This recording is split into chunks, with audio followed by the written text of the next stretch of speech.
OTB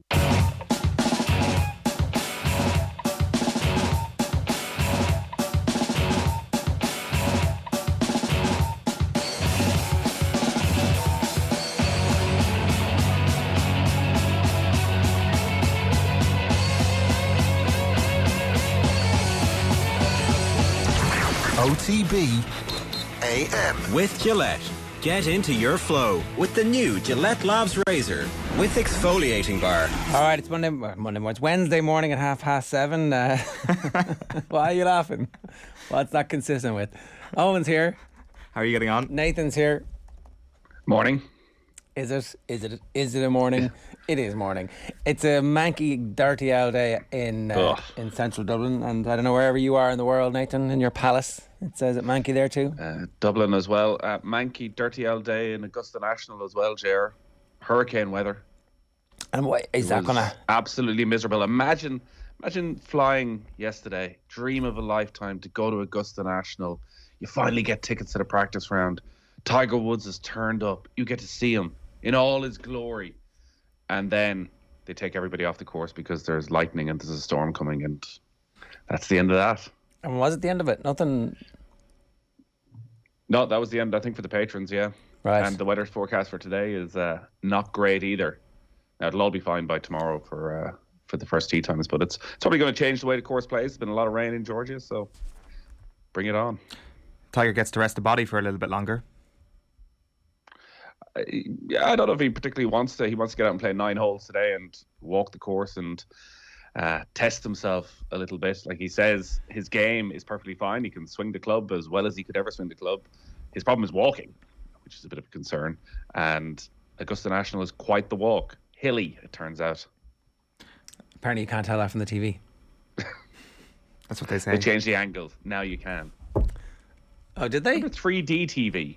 Remember 3D TV was going to be the next big thing. That'll come back. It was going to be perfect for Augusta National. Will it? It might. I think I got to wear glasses for, I think. Well, I think QR codes proved that anybody can make a comeback. Well, I mean, I'm still waiting to see. Like, Snapchat had those glasses.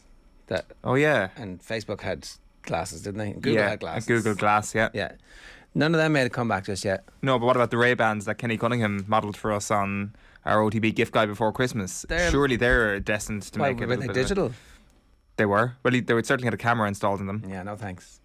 That's not. What's the point? We have cameras on our phones. Yeah. It's less obtrusive to wear this thing, which is like obviously heavier than a normal pair of glasses. Weighing your head down, you're like, just hang on a second, I'm going to press the button. Yeah.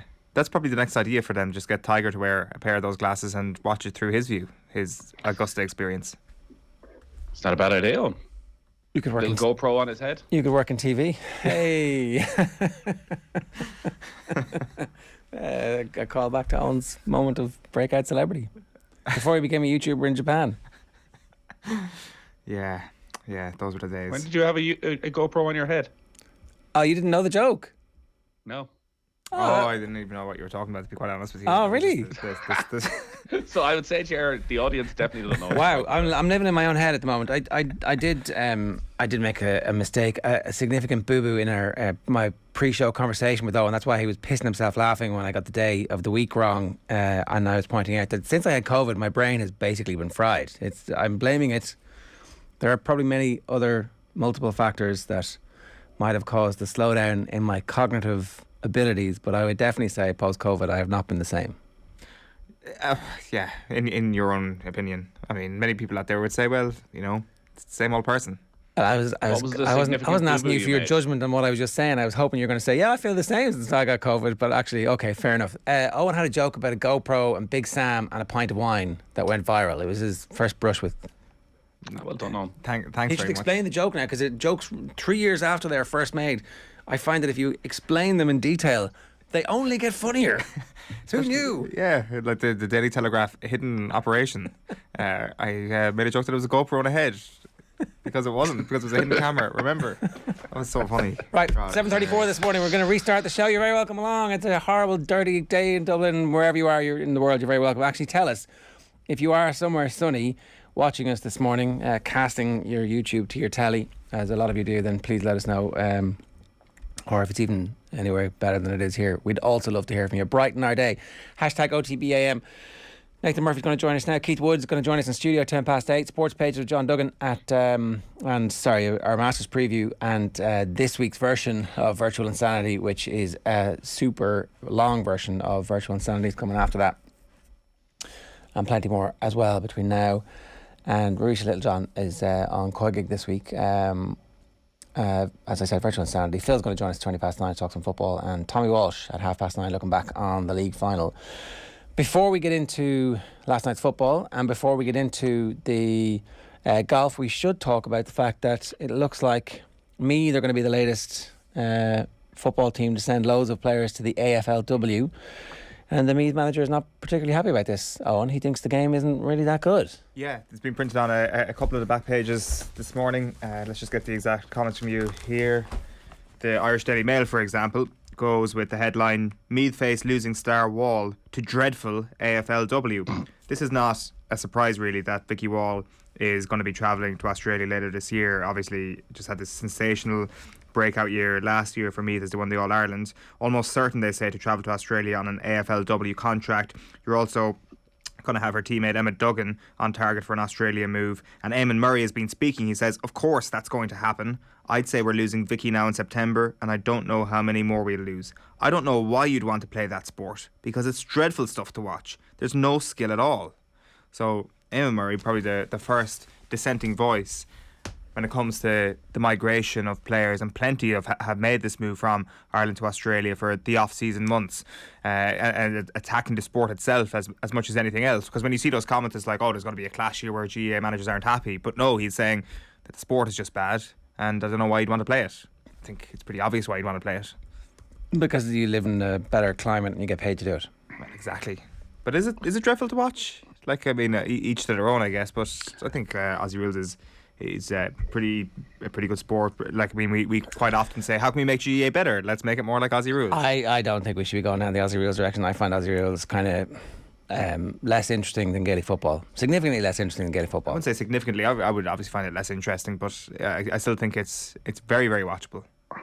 Well, I think one of the reasons it's watchable is the way it's packaged up, and even here with the women's AFL, the coverage you can get on TV, you see the best bits all the time. It's very accessible. But I don't understand what the criticism here. Even if the sport is rubbish, is there a trend that players return from Australia and they are lesser Gaelic footballers? Well, it's funny you say that. Because he's got a view on that as well. If any of you check the players coming back, the Sinead Goldricks or the Lauren McGee's or any of them, they don't exactly set the world on fire when they come back over here. They're not going to win the championship for any team. They keep saying, oh, we're going out here and it's professional and we're training 7 days a week. How much training do you want? You certainly won't improve your skills over there. I'm not bitter about it. Far from it. It's great to have a country like that the girls can spend a few years over there and enjoy that year or two and come back. So Sinead Goldrick and Laura McGee are like, what's it mean to you? But next time they meet in the championship, which isn't going to be that far away, that's going to be an interesting clash. Yeah. This is so good. Is Eamon Murray saying that Sinead Goldrick going to Australia was one of the reasons that Meath were able to win an All-Ireland last year? You're saying that, Nathan? You're putting those words in his mouth, but certainly if you're Mick Bowen, you just put a little call into the two of them this morning going, no, just in case none of your friends showed you this. Have you seen this? What do you think of that? What do you think of that? Yeah, well, if you're on the receiving end of that phone call, you're looking around at the environment around you and like, I'm pretty happy here, and also you're like, okay, I'll be angry when I get home, but for now this is a pretty good setup. Like, there could be truth in what he's saying. Like, a pattern might emerge over the next little while where the teams who have most AFLW players are lessening in their ability to contend. Like, you are missing a huge part of the league, and I mean, we've been up in arms about the Dubs potentially being finished because of their league form in the men's football, and you're coming back and you're swanning into the team, without where somebody has actually been in the team while you've been away, building up patterns of play, tactical analysis, all the kind of stuff that you're supposed to do while you're with the team. So it's a balancing act, to be sure. This is good stuff. I like this. Or you're coming back and you're a bit wrecked, obviously, which is both. I'm sure the biggest issue, that you've been relentlessly playing. You haven't been building up towards championship. You've already had your championship, and now you're trying to peak for a second time. There's also the worry that you don't come back at all. Like all of our family members and ancestors who've departed for Australia, to go for 3 months, but like Scruffy Murphy's, a bit too much, and we're never seen again. A lot of spiders down there, Nathan. A lot of spiders and snakes. It's the most poisonous part of the world. Oh, is that a metaphor for the players who stab their own county in the back? And spiders, not snakes. Well, listen, Oisin Mullen knew which side his bread was buttered. But Aileen Gilroy is not coming back. Ashley McCarthy, I think, obviously a huge player for Tipperary, it seems, isn't coming back. So, players are going and staying and enjoying the life over there. But Gaelic football is an amateur sport. If people want to go and make decisions that are for the betterment of their lifestyle and their future, and they feel that lies more in Australia, you can't blame them. Well, you can't blame them, but you can certainly complain about them in the papers. Yeah, it's true. As I say, it's going to be very, very interesting to see what happens when Dublin and Meath in particular do come up against each other in the championship later this year. Full on 30-man brawl. Yeah, hopefully. What Eamon Murray is saying here is definitely kind of it's really interesting because he's been asked about it in the context of his own players. I don't think the game's that good. I never really enjoyed Aussie rules. I have to say, I think Gaelic football is a far superior sport, and we keep doing this let's steal the mark, let's do that. It's like, no, that sport does not make that much sense. But the point isn't about the quality of the sport. But it is. Sorry, that's exactly. He's saying it's a dreadful game. He says there's no skill. But it's a dreadful game that pays their players. Yeah, but I don't think anybody begrudges the players getting paid. I don't think Eamon Murray begrudges the players getting paid. I'm like, But that's what they're going. They're not going down and to be full-time professional athletes. They're not going down for the joy of playing AFL because they're sitting at home going, God, is there a better version of Gaelic football out there? Yeah. I think the game itself is pretty joyless compared to Gaelic football. Much more crack playing Gaelic football. Yeah. Yeah. Let's take a stop. Let's have another stop and play. Let's have another stop and play. Let's have a set play, another set play. It's like it's American football without any of the skill. Gaelic games had been joyless for a while. It feels like the joy is coming back into it a little bit at the moment. Much better. Although Martin Brownlee doesn't think so, which we can get to a little bit later on if you want. It's 7:41 this morning. We should talk about the football last night. Basically everything we predicted. A 2-goal win for Liverpool, a routine enough away win, and a close, tight game for Manchester City, but they came through. I'm not fully confident Man City are going through in the two legs just yet, but I'm 100% confident, Nathan, that Liverpool are home and hosed. That third goal certainly seemed to seal it for them. They were impressive last night. I thought Trent Alexander-Arnold was outstanding. The talent this guy has, the range of passing at 23. This pass for the second goal for Luis Diaz, he set up Mo Salah with the first time ball from deep inside his own half, straight over the top. Almost felt like it had a bit of backspin on it. Salah didn't take the chance. Missed quite a few chances. But Trent Alexander-Arnold has sort of reimagined what that position is, not just for Liverpool, but for right backs in general. Salah will win Footballer of the Year, but Alexander-Arnold has got to be right up there behind him. Salah's a little bit of a blip at the moment. I mean, by his standards, no goal in 6 games, is it now? That's the type of thing that actually allows Trent to nip in and steal the awards if they win everything. If and listen, the next week or two will decide all that. And it's not the best time for Mo Salah to be having that little dip when your next run of games is Manchester City at the Etihad, Benfica second leg, Manchester City, Manchester United, Everton. But Salah goes through these spells every so often, and even last night his control seemed to let him down a lot. That chance that Alexander-Arnold sent him in behind, every day of the week you expect Mo Salah to finish that. So maybe there is the tiredness, maybe there is the upset, which is understandable, of missing out on the AFCON and on the World Cup finals. But generally in the biggest games, and the biggest games are coming up, that is where Salah always delivers, where he always gets his goals. So he wouldn't be in any way shocked if he broke that duck at the weekend. But Liverpool were good again. The big difference with Liverpool at the moment is the strength and depth. You look at that bench that they had last night, and they have backup in pretty much every position, whether Joe Gomez, who filled in for Alexander-Arnold at the weekend at right back. Joel Matip was left among the substitutes last night. Chimikas has done a good job at left back. They had all sorts of options in midfield. Henderson was left on the bench. Milner's there. Oxlade-Chamberlain, Minamino. And then they've Jota and Firmino as attacking substitutes. So from a position where at Christmas we were looking at Liverpool compared to Manchester City saying, do they have the squad for a run like this? Like for a run like this in the space of 2 weeks where you're playing 5 season-defining games. You can leave out Jota and Henderson and Matip last night, and there's no real dip at all. In fact, the players who come in, Keita had a really strong game last night. You don't want Oxlade-Chamberlain and Minamino being key players over the next 4 or 5 weeks, though. You don't really. No, but they're not good enough. But you can play them in the second leg against Benfica when you got a 2-goal advantage and not overly worry about it. So I think it was straightforward. Benfica listening to the BT commentary. Stephen McManaman had watched a lot of Benfica this season, was saying how generally they're an awful lot more aggressive than they were in the first half last night. They really set off Liverpool, probably showed them a little bit too respect. Liverpool took full advantage. There was half an hour where Benfica got the goal, Konate made a bad mistake, crowd is up, their backs are up, and you felt that maybe there was an opportunity because of the way the Champions League always works. As you say, at Manchester City, you just get caught somehow in the second leg, but I think the third goal killed it off. Yeah, that Núñez chance at 2-1 down, if he doesn't go down in the box, he actually turns that into an effort. It could be a different story, but it's about seeing it out. Like, you'd have to say that depth conversation has flipped in Liverpool's favour. That's not to say that Manchester City's depth is non-existent. It's excellent as well, but you'd have to say that Liverpool slightly edged them at the moment when it comes to your 15, 16 men. Well, there was no kids on Liverpool's bench last night compared to Manchester City's, where they had Egan, Riley, Mbappe, Taboo, two players who you're never going to use in a Champions League quarter-final, semi-final. Now, they did have Phil Foden and Jack Grealish on the bench, who are two absolute game changers, as Foden showed last night. They're obviously just resting Foden up for the Liverpool match on Sunday. So, yeah, Liverpool have that sort of depth where you can rotate your midfielders. Do they know what their best midfield is? Is he 100% sure? He's quite happy rotating the front three constantly now. But City, when you have Grealish and Foden, and who are you taking out of that front three, midfield three, that lessens them in any way? I still think they have the top quality of two players who can make an impact off the bench always. Jesus was on the bench last night.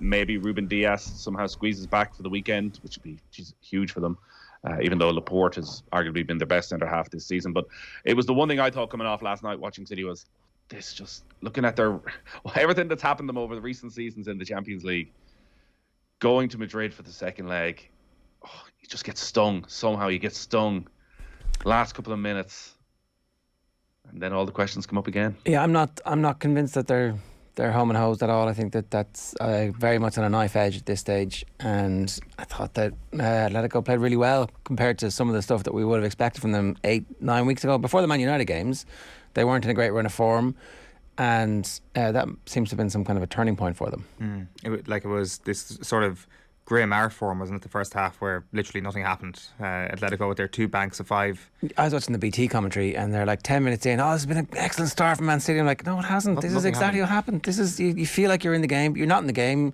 You're having like headers from corners that are going way over. It's like, it's a great chance. Like, no. This has nil written all over it. Wasn't there like an artsy movie done of the Empire State Building in the 60s where it was like 3 hours long and it was just a still image basically of the Empire State Building, and everyone was like, this is amazing, this is high art. But it's not, and that's not what the first half was yesterday. It was Atletico just completely digging in and doing it really successfully, to the point where you thought they're going to break once here and get one big chance. It wasn't even a half chance. That the opportunity they had in the 50th minute, I think it was Llorente, which didn't even go down as a shot. Well, the Griezmann with his shit pass that actually ended up being a throw-in, when he just didn't have the pace anymore. There was a Man City corner. Was this in the first half? I think it was in the first half. There was a Man City corner. The ball squirts past Gundogan, and it's basically a 75-yard sprint for Griezmann, who just couldn't carry it off, and he looks over to his left and actually shins the ball over the sideline. Yeah, like I don't think that if you're looking at Google, maybe some of the stats said that they had no shot at all yesterday, Atletico Madrid, and certainly when it comes to not having a shot in the first half, it's the first time since 03-04 that they failed to attempt a shot in the first half of a Champions League tie. So even by Atletico standards, this was a particularly robust defensive effort, especially in that first half. The premeditated nature of making 3 substitutes on the hour mark probably speaks to that as well. But Kevin De Bruyne is the person you want to be in those positions, and maybe Phil Foden proved that as well when he came on last night, that they are the people who can unpick the lock, and maybe they've learned a lot about last night as well before they go to the Wanda. I think the goal makes a big difference though when you look at what Atletico Madrid tried to do last night. If they were to try and repeat that at home, like they did have maybe even 3 or 4 opportunities where City had pressed so high up the pitch that one right pass at the right time and you're in behind. Like City won't need to press as high. They won't be as desperate to get a goal because they know they have that. So maybe Atletico Madrid on the counter-attack won't have as many opportunities. But like Atletico Madrid are used to playing in these type of games. You said they know exactly what they're about. I was watching both games, and all the online analysis was this is an utterly dominant performance from Manchester City in the first half. But like, everybody knew it was going to be an utterly dominant performance. To what end, This is what Atletico Madrid wanted. Let them have the ball. If you're good enough, show it. If you're good enough to score 2 or 3 goals against 2 banks of 5, show it. But they couldn't do it. So, yeah, I'd say Pep Guardiola will be sweating ahead of that second leg. We had Graham Hunter on yesterday and he was talking about Diego Simeone being an incredibly superstitious man. I hadn't quite realised the level of the superstition. Obviously, things went quite well for them in their last trip to Manchester, got over Manchester United. He copied every detail. This is according to El Chiringuito, so I hope this is on the money. He copied every detail from the Manchester United trip for the trip to Manchester City. Both flights left Madrid at 11:30. The same bus, the same hotel, the same hour for the press conference, with Marcus Llorente doing the press conference again and training at the exact same hour.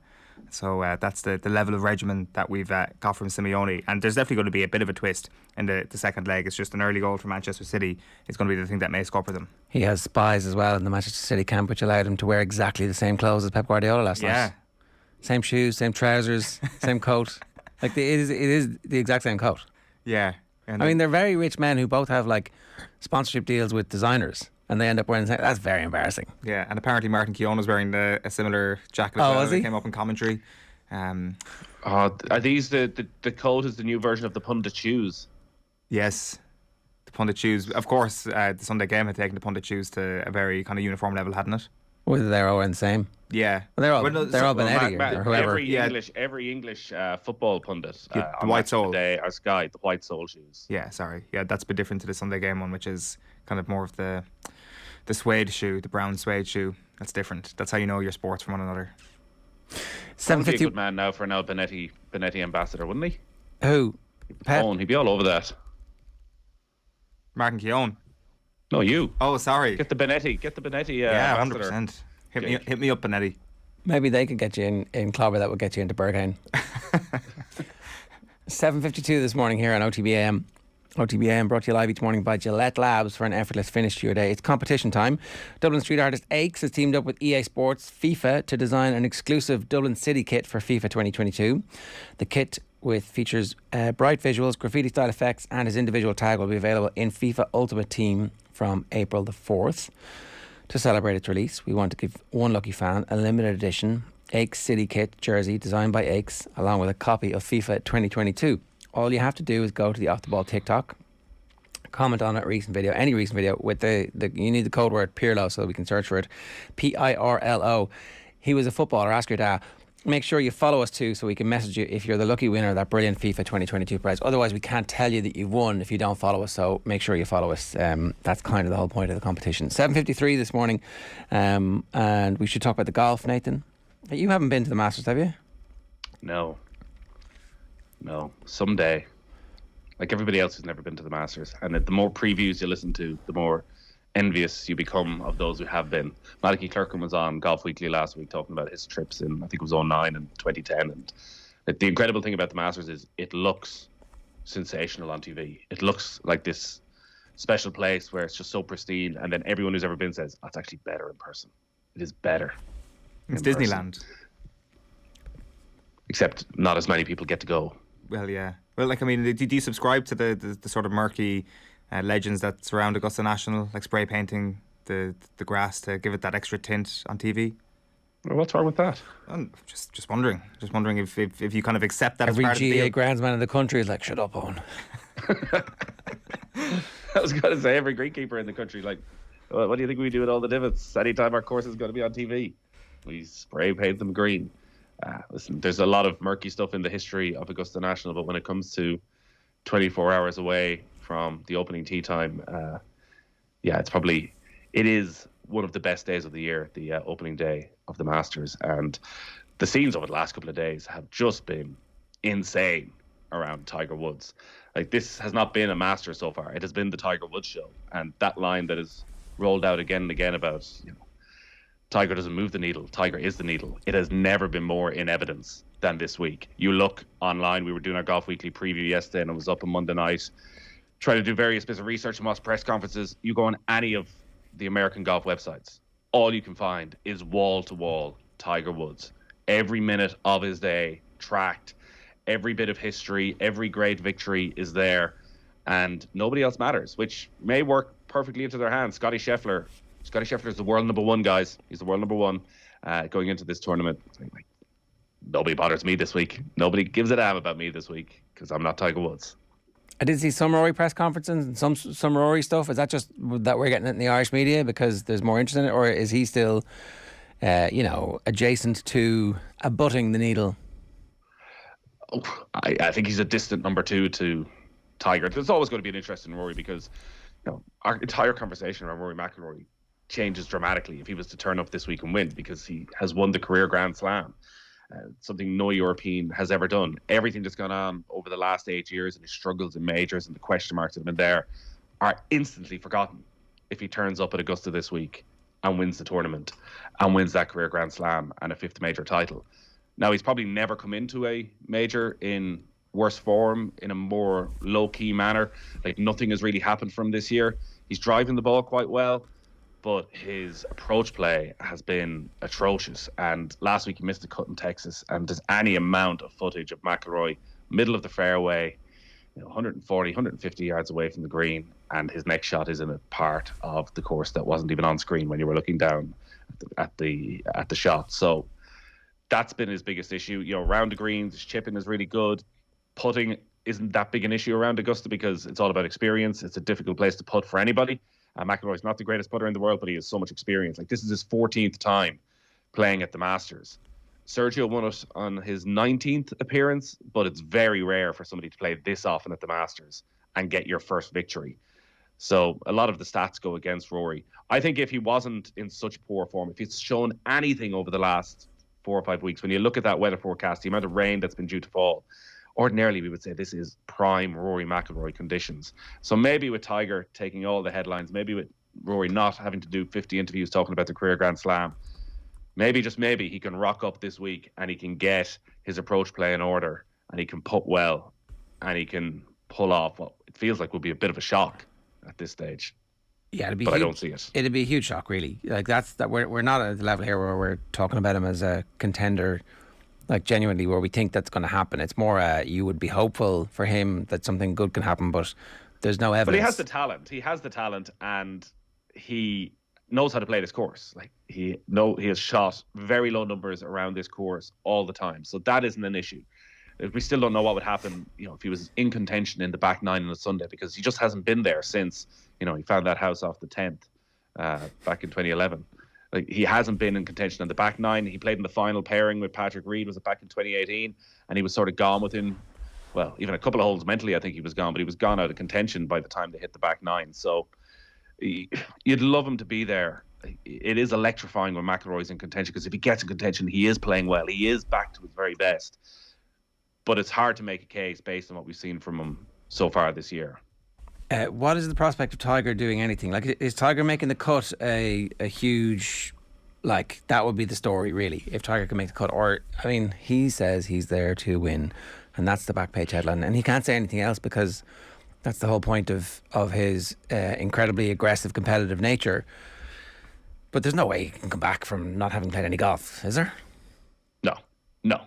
There's no way Tiger Woods can win this. Like, it goes without question. It is the greatest story in the history of all sport if Tiger Woods was to rock up here this week and win the Masters. So he said in his press conference... Until Mayo wins Sam this year, obviously, but go on. Obviously. He'll have a few months of glory before Mayo steal in there. Asked, do you believe I can win? I do. And that is the headline. But then as he spoke in his press conference about what he's gone through over the past year, 3 months in a hospital bed... Now, they transferred the hospital bed to his front room at one stage, but he still couldn't get out of it. So this time, 3 months ago, he was still stuck in his hospital bed with a leg broken in 2 places, had smashed up his ankle, all sorts of other injuries. And remember, when that accident happened in February 2021, the night before he was on TV at the Genesis, where he wasn't in a good way at all. And the reason he wasn't in a good way was because he just had back surgery for the 5th time. So there were already concerns even then as to whether Tiger could get anywhere near where he was in 2019. He looked like he was really suffering. He was struggling out on the golf course. So to go from a place where his body is absolutely battered and bruised, and he says he can swing the club, and he says his swing is in good shape, and he can hit the ball the way he wants to hit the ball. He admitted that his issue this week is walking. And Augusta National is a tough walk. Brooks Koepka went to Augusta over the last couple of years, and he's had his own knee injuries and leg injuries, and said how difficult it was trying to get around the place. Like, even the fit young players really feel it the intensity of having to get around and the pressure and just walking the course. So I cannot see any way that Tiger Woods turns up and wins this week. I think if he makes the cut, it's an unbelievable achievement. To not having played golf in well over a year, going on almost 18 months at this, they should not have played any golf, and to come up and win the biggest tournament in all of the sport for a sixth time with all the pressure. Geez, the more you talk about it, the more you would love it to happen. But comparisons to 2019, like Tiger Woods was one of the best players in the world when he won in 2019. In the previous 8 months, he could have won the Open, could have won the USPGA. He won the Tour Championship. He was back. He was fully back then. He was playing on a regular basis. It's impossible to sit here and say that Tiger Woods can turn up and win. But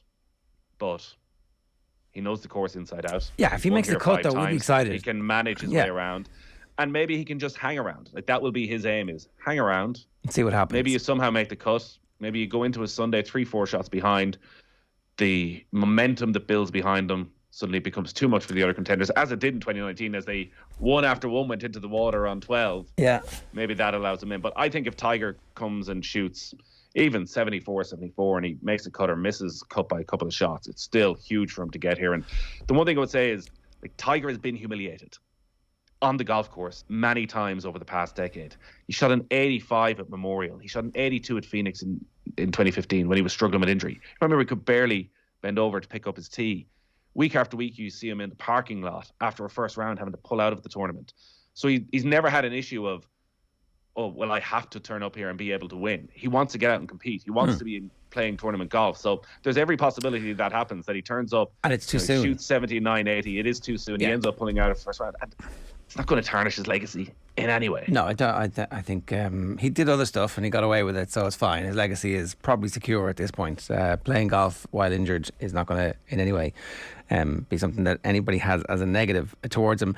Mark has been in touch to say, I'm watching in Manchester airport departures after being at the Etihad for City's hard-fought 1-0 win last night. Excellent patience from City and superb play from Foden for the goal. I think we will score there. Maybe you just know that Atletico Madrid are going to ratchet up all of the dark arts, and it'll be interesting to see exactly how well that works for them. Ray says, them Atletico players were not happy with Grealish getting that Gucci deal. They certainly they were preying on Jack Grealish when he came off the bench last night. I thought he did pretty well with it. What was Pep doing? Like, pushing him out of the way and get out of it. It's like, shut up, Pep. Shut up. Shut up. Leave me alone. No, I think wasn't it the Porto game earlier in the season with Atletico where they managed to completely get into the heads of those Porto players. But Jack Grealish has had his whole career being kicked by everybody. Yeah. He knows exactly what the game is here. He doesn't need Pep giving it the big one. I know, but like, you're his manager. I mean, you can't but be safe in those situations, especially when you're protecting a 1-goal lead. Mark says Liverpool have the biggest and best squad in the league. They have 7 forwards. Kenny the dad says, morning lads from a rainy London town. So it's rainy general all over these islands at the moment. And MOC says it's a lifestyle decision to play in Australia, nothing else. Also, Rory has no chance he can't put. It is definitely a lifestyle decision to play in Australia. That's the key point. We're going to talk about tonight's games in more detail with Phil a little bit later on, but is there anything you want to say about Thomas Tuchel and the job he's doing? He's got Real Madrid tonight. This would be, I mean, he's already won a Champions League, so you could say that's pretty much the crowning glory of his career so far. But pulling it out against Real Madrid over these 2 legs under the circumstances at the moment, with everything that's going on at Chelsea, coming off a pretty horrific performance at the weekend against Brentford, that would be good management, Nathan. It would, though you would worry it's following the old familiar pattern that we probably all predicted for Thomas Tuchel and Chelsea, where maybe they flatline a little bit towards the end of the season. He's under insane pressure under new ownership at the start of next season. And come October, come on down, next Chelsea manager. Who's hitting? Come back in for 4 months and save us. Rafa Benitez. Will we go there again? No. We've no money left anymore. That's all. We need to go and do that. That era's past. That's not going to happen. They're going to give Tuchel a job. The new owner should definitely come in and say, right, Tuchel, you're our guy for the next couple of years no matter what happens here. The young squad, sell a couple of the duds, get as much money as you can for Lukaku and keep building. Last one for you then. Who else are you watching out for at the Masters? Who else am I watching out for at the Masters? Justin Thomas is the one I think who is going to win the Masters. He is one of the best iron players in the game. He's got a brilliant short game. Like a lot of them, maybe not the greatest putter, but is playing at Augusta for the 7th time. Generally plays well around here. So he's in good form this season at Riviera, at the Players. He has Bones on the bag, who was Phil Mickelson's caddy for 3 Masters victories, so could be a huge influence as well. And I think Justin Thomas is one of those elite players in the game. Though the more I was looking at it, the more I'm thinking, why am I not going for John Ram? Why not just John Ram? And he's Should I pick the second favourite or the favourite? That's Nathan's tipping here. Will I pick the best golfer or the second best golfer here? Well, I'm going to go out and want to pick the guy who's going to win. John Ram, I would love to see win. He's lacking a bit of form. He's been struggling with a short game over the past while, but he's as good as he gets off the tee. He always plays well at Augusta. And what's sort of been playing in my mind is an interview yesterday we was talking about tapering down for the Masters. So I do wonder if the Masters is all he's been thinking about actually for the last couple of months. And he's been working on his Masters game at other tournaments and maybe not concentrating fully on them. Obviously, Spaniards have this unbelievable record at the Masters. Seve and Ole won it twice. Sergio won it.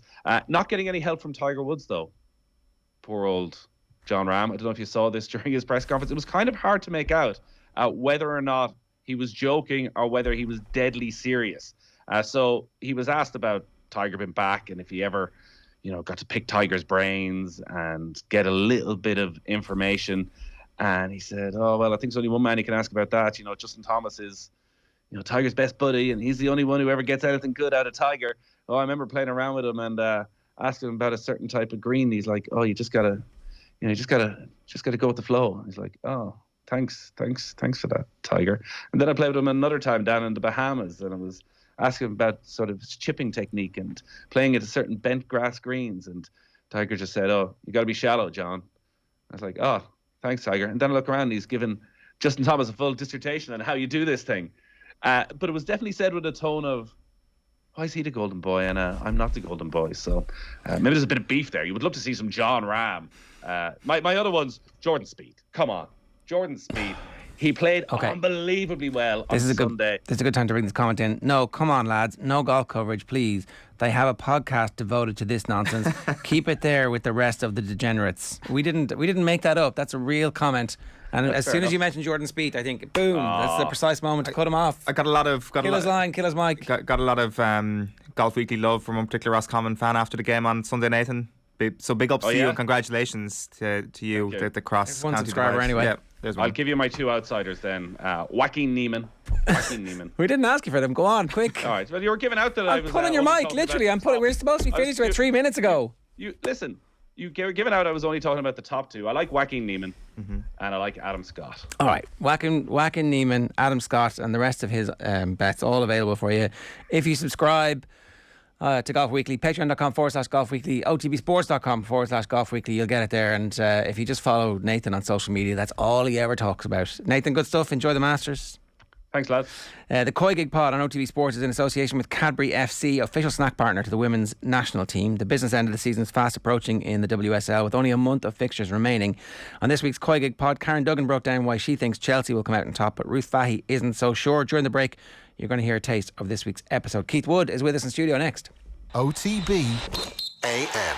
This is OTB Sports Radio. Are the rumours true that this is out of the Flooring Porter betting syndicate that we were... They're trying to hide the money here, Will. That's what they're trying to do now. I can neither confirm nor deny that. Jealous of all the inside analysis and crack on the football pod?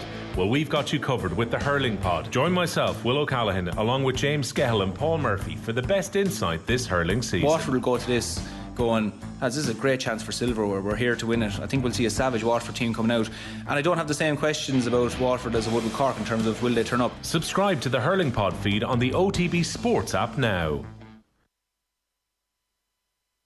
Hard to see them slipping up, I think. I mean, they just seem to be a team full of winners. I don't think that being on top of the league doesn't faze them. That's where they expect to be. So at this point, I think I'm tipping Chelsea.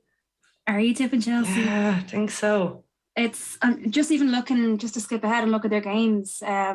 Chelsea are 44 points, Arsenal 43. Chelsea, Spurs home and away. Probably can't see them losing there. Birmingham away, 3 points, but they've got United at home. The United are going to be so interesting because I think the Champions League spot will come down to that final game as well. Like, it's obviously going to be between themselves and Man City for that one. So you could potentially have both teams really, really needing the win, which makes for a fascinating end of season affair. If it goes down to the wire, it'd be brilliant for us as a neutral to kind of watch.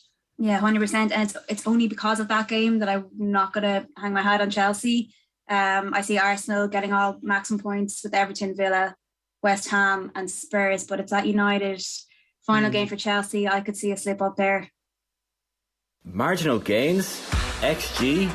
Top speed? Recovery? What's it all about? Want to improve but don't know where to start? With more data than ever now available, OTB Sports have teamed up with Whoop to cut through the noise and help you raise your game, no matter the sport. OTB Sports are delivering the metrics that matter. Meaningful metrics in partnership with Whoop, the personalised digital fitness and health coach that helps you unlock your inner potential. See whoop.com for more. Follow OTB Sports social channels for the best insights and stats this season. OTB AM. With Gillette. Get into your flow with the new Gillette Labs Razor with exfoliating bar. All right, it's 11 minutes past 8 this morning here on OTB AM, and what's rare is wonderful. Keith Wood is with us in studio. Keith, welcome back. It's kind of cool, actually, to be back in here. Yeah. It's great. It's almost like we're coming out of a pandemic. It's been over 2 years, strangely, yeah. In the meantime, lots has happened. You were right. You got in a lot of trouble. You caused a lot of news. Was it last October, November time? Whenever the Van Gran news broke, and you were like, well, okay, that's fine, okay, but off you go. That was the time to off you go. And the results are that the team at the moment is playing like they're rudderless, like they don't have someone making big decisions, that they don't have long-term thinking in what's going on, and their identity of the team is difficult to discern at the moment. Being right is there's no joy in any of that now, I have to say. But look, it's been interesting when I watched. Actually, if we go back just to the game last weekend first, because we kind of get this wrong often, I think, because we can get caught into a Munster conversation, which we will at the end of it. But my overwhelming sense, there's a bit of sadness because I thought we didn't have a huge amount of structure or shape from a Munster perspective. But there also was a joy of watching a load of players that were enjoying themselves, which unfortunately for me happened to be in blue. And I thought Leinster were fantastic. They played incredibly well. They still will play better, which people are saying it was the best they'd played all season. I'm not entirely certain about that. But I felt that when they needed to, for me, the best part of the game actually was when Dialende scored, and you said, okay, there's maybe a hint of a possibility.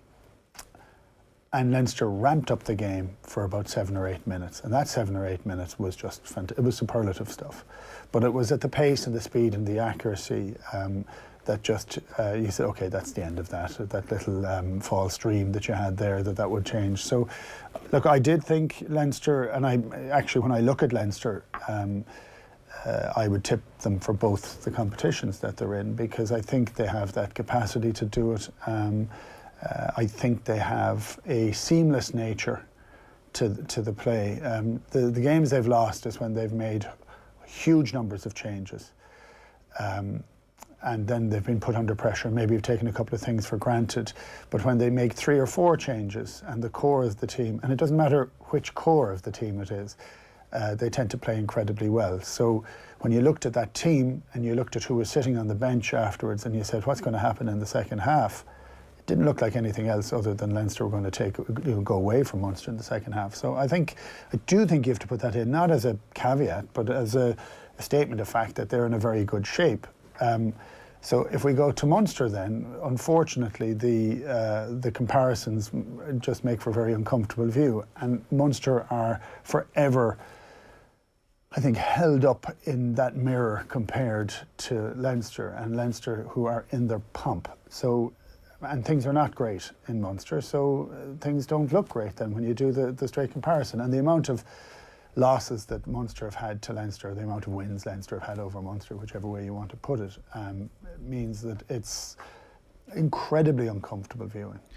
It felt like 18 months, 2 years ago, the gap was closing, and you would have, for a home game, you would have been able to talk yourself into making the case for why Munster could win the match. It doesn't feel like we can do that at the moment. Well, when I look at it at the moment, and I'm going to just say that Munster's imports, the big name imports have. So de Allende has played well, and he's played well in some of the big matches. RG Snyman been injured the whole time. Jenkins, even though I didn't agree with the Jenkins signing, has been injured the whole time. So you're looking for big name players and big players to have an impact, and you're trying to bring young guys through, and I think that has started to happen since the start of the pandemic, that some of the younger players are getting a chance, partly because there's almost an embargo on bringing in more players, and you have to give young guys a chance. But for me, it's was there any growth in the match the other day? I looked at the game the other day. I thought Munster started pretty brightly, especially in the opposition half. They looked to use the ball an awful lot more. I wouldn't have said I could fully understand their structure. It seemed still a bit haphazard, but they were trying it. But it's not from there. It's from the 22 to the opposition 10-metre line. Munster kicked the ball away. And when the ball is kicked back, Munster fullback catches the ball, runs forward 10 yards and kicks the ball away. There's nothing else happens. It's a very, very South African manner of playing, but it's a South African manner of playing when you have a huge bunch of forwards and you have a hard kick chase and you absolutely cream someone on the halfway line. And some of the discipline around that place has meant that they've given away an awful lot of penalties, and that was pretty much the game the other day. And that's very frustrating. I had a conversation. Rafael Ibanez was over. We were doing a thing last night, and we had just a whole variety of interesting conversations of the transformation of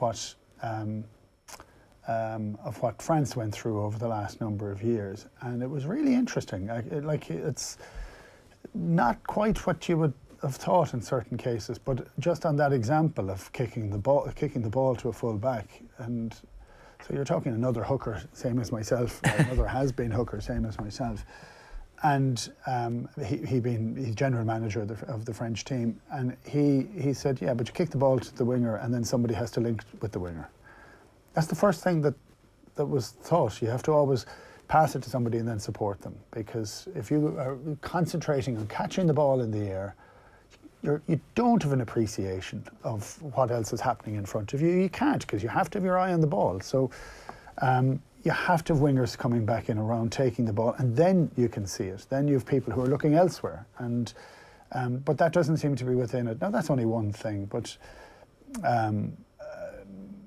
it's funny, I was looking at his idea of trusting youth, and that idea, himself and Fabien Galtier, and Laporte's conversation with them, of how do you go about doing it. And he said there's a huge risk with the idea that you may lose a load of matches and you may damage some young guys who are only then used to losing. But they said, well, we have a fairly extraordinary group, and we don't concentrate on what they're not good at. We don't even talk about what they're not good at. We talk about what they're great at. And let's see if we can start building that in. But everything was to do with preparation about going to do it. He went down, and actually he wanted to have a look at different culture, and he spent 4 months down in New Zealand as a coach of a junior team, just to see what the whole thing was like, to try and understand, could they start to do things differently. They put a long-term plan in place with a long-term goal, all connected to the fact that they're hosting a World Cup. And again, there was a crop of youngsters who were coming through, which, you can't say Laporte and Galtier and even had a connection in creating, but they managing those is actually very difficult sometimes. You'd have to say that the Munster Academy is going in the right direction after a long period of time. The kids who we saw, we talked about this during the week in the Heineken Cup, played brilliantly, and yet Chris Cloete got the start at the weekend, and we've talked about him all week, and it seems unfair that we're signalling him out, but it just for me is a signifier that this coaching ticket, and Cloete's joining them next year, this coaching ticket is not the right thing at the moment for Munster. Like Peter Mahoney is saying, it's not ideal. When a player like Peter Mahoney is saying it's not an ideal situation, you know that it's difficult for him to say that, because he's so loyal. And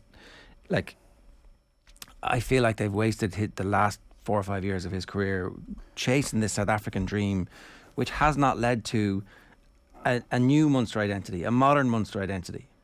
Yeah, so I don't know. I don't think that they've wasted it. I think that's, for me, that wouldn't be a phrase I'd use. What I would say is that under Rassie Erasmus, they really steadied the ship and they got themselves into a good place.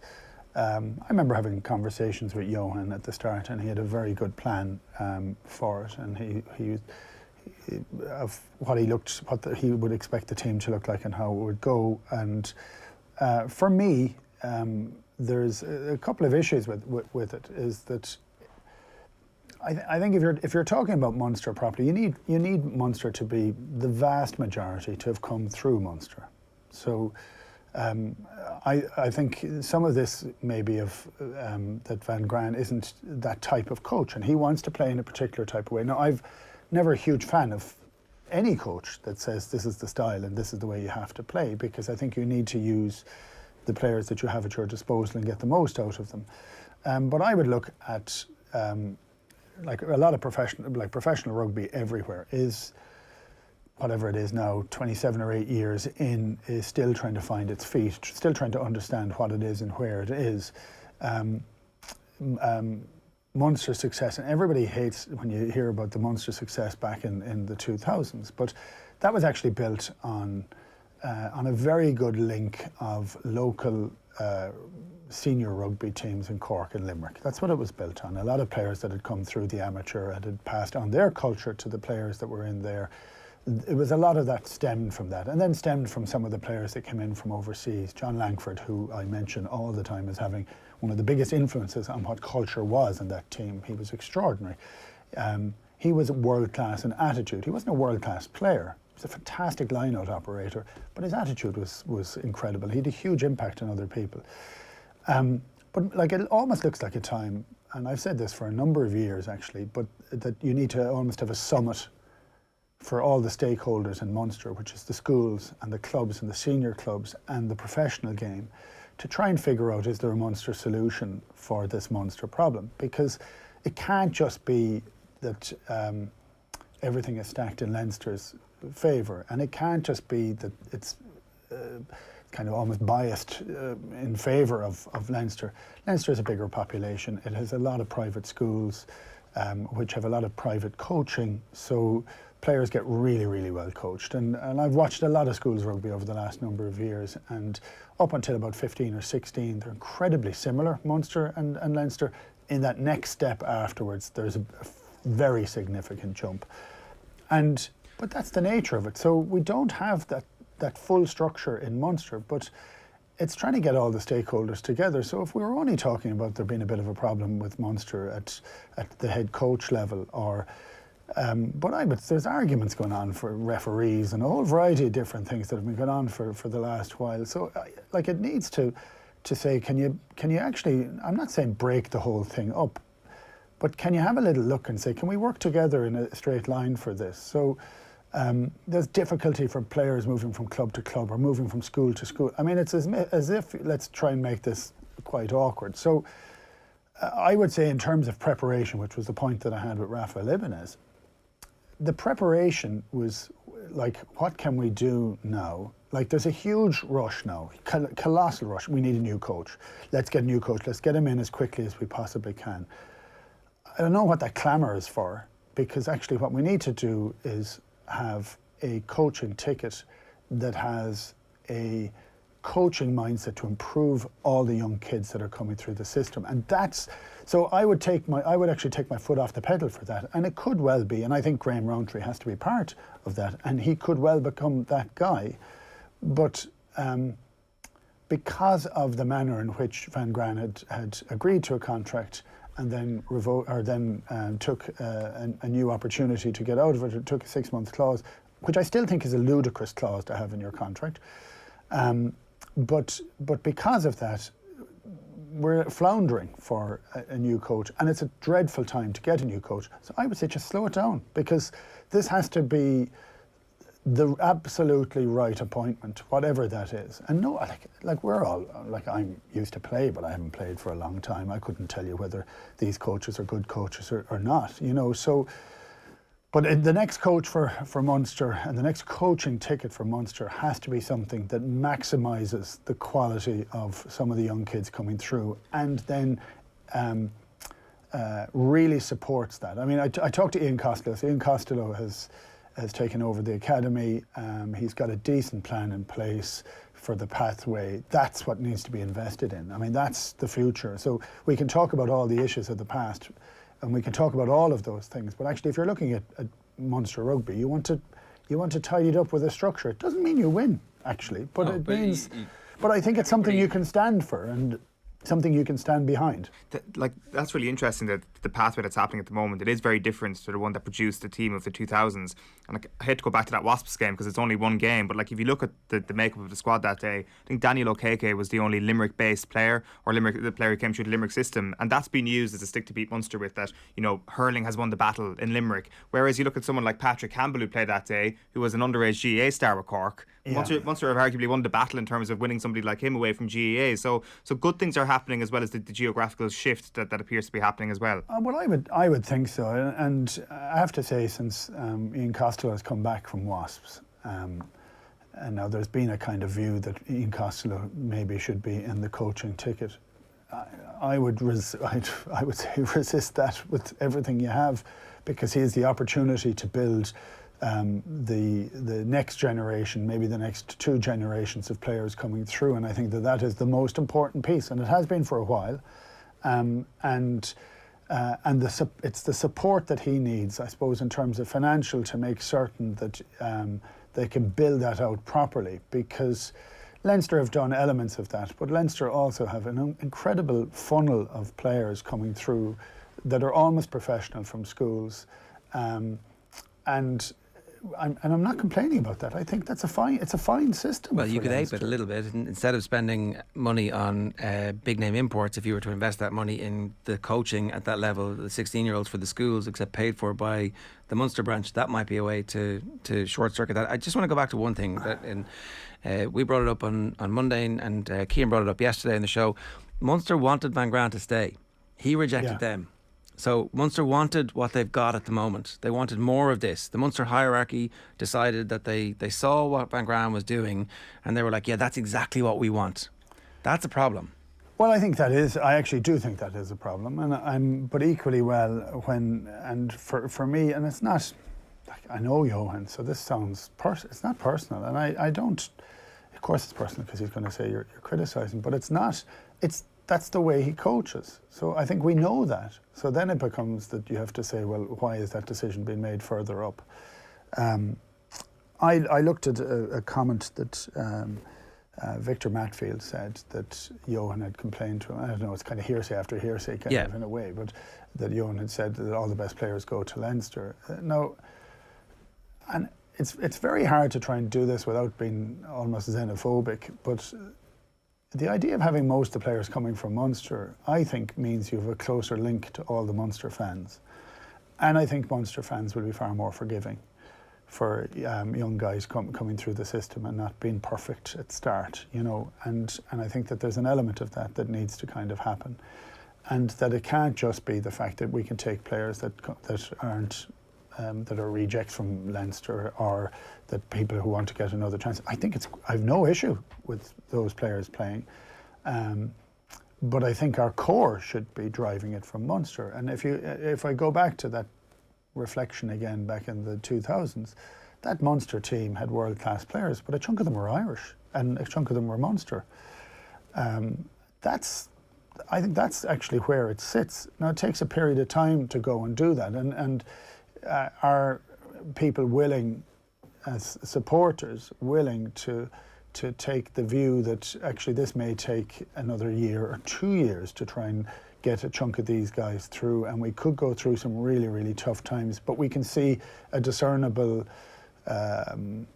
Munster way or culture or whatever it is that suits. So for me, the thing for me is with Johan is that I don't like the style of rugby. and it wins a lot of matches, but I don't know that it necessarily wins the big matches. So for me, that's part of the issue, and whether the players are good enough or not for that. But so I would have said, if we were being honest, that last weekend, even though it was disheartening, showed that there was more willingness to try more. But I still feel we drift back into one-out runners 10 yards from the line, which works sometimes, but we do it too often. And we kick the ball away. And every time we kicked the ball away to Leinster last week, they looked dangerous. Sorry, is this the crisis point then, or like, because it feels like you've said the next coach is going to be hugely important, and I get the point about the structures, and they should definitely have that summit that you're talking about and engage as many of the stakeholders as they possibly can and say, here's our plan for the future. But that's the hierarchy's job to do it. The next coach's job would be to make the team as successful on the field as they can within the parameters of that plan.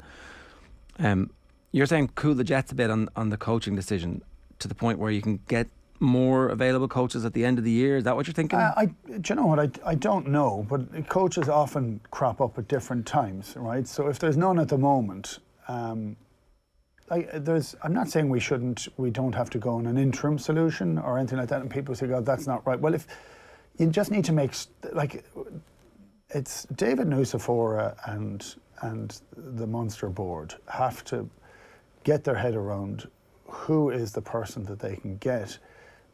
But it isn't, let's give the job to someone who can do it. They have to really define what the job is. And the job is you will not have a checkbook to buy players from overseas all the time. And I always think Munster should have a couple, actually.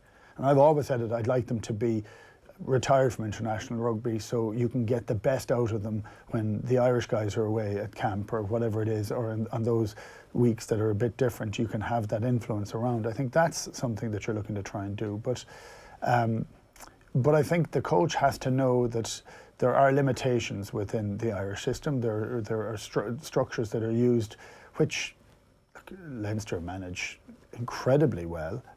They have the depth to do so, and I said it was seamless earlier on. It isn't that seamless with Munster, but I also think that there's a lot of players have been brought in to play for Munster that haven't been developed through the academy system. So, like, it isn't a perfect storm, and it isn't. For me, it isn't a crisis yet, but it isn't a crisis because we're expecting some decent decisions to be made, and it's very hard to. By the people who decided they wanted Van Gran. Yeah, well, yeah. That's the no, but again, I would have said that Van Gran at the start was a good follow-on from Rassie Erasmus, and we can't go with 2020 rear view vision. You know, it's no, but they gave him a new contract. No, and I know, and so for me, I would have said, I don't know if you remember what we said it, and the conversation we had in October. It's time to trust the youth a little bit more. It's maybe to try and play a little bit more. I mean, I'd love to see all those young guys. You talked about the Wasps game. I'd like to see all those guys being given a run. I mean, if I looked at the team I wanted to play at the weekend, I did it this morning in the car. Which of course I can't open my phone, but there you go. But it was different because. Like, I don't want to throw everybody out. That's not it either. But I looked at having, like, which sounds like heresy in some respects, but I'd put Carberry at 15 because I want what it can be something that changes the way Munster play. Carberry, Daly, Earls at 13, even though he'll fit in there and he'll do a job for you. But I think you need a bit of an extra spark. Dielende 12. Either Haley or Zebo on one wing. I'd have Healy at out half, Casey at scrum half. I'd have Kendallin at 8, and I actually think he is a joy to watch. And I'd have O'Mahony and O'Donoghue in the back row, Klein, Wycherley again in the front row, Archer, Scannell. Why not? Well, it's a good mix. Well, it's a good mix, but it's also... You've got a really strong bench. You have a strong bench then, and you have a lot of guys that are in there that can do some decent stuff from the bench. But it's so there are players that are there. Some of those players have played well this year, and so look, for me, I think it's why I was so vociferous before Christmas was after the game in Wasps, where youth was given its chance and delivered. Now there was a lot that doesn't hold up that you have to pick them all the way in. No. And it doesn't. But at some stage you do have to make. Well, what do we have? We don't know what we have because we never try. No, so for me, I still go with the idea what's best now, and I think best is to take our time and maybe see if give youth a chance a little would be what I would be saying. Is the RFU making the appointment the right thing for Munster? Should there be more of a Munster influence on a Munster decision ultimately?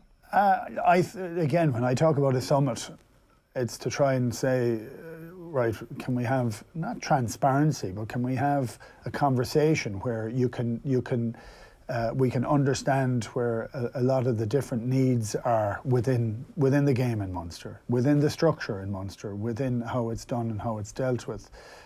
So the RFU, it's like when we definitely discussed this when we did the State of the Union a while back. That when the RFU, when COVID happened, the RFU were not found wanting, And I'm watching a lot of clubs in the UK who hemorrhaged money, who were suffering quite heavily, and there's a salary cap that's put in now, which is having a drastic change in how English rugby is going. There's players leaving. Faf de Klerk is leaving Sale as of this morning. There's players kind of moving all over the place because they have to hit their salary cap.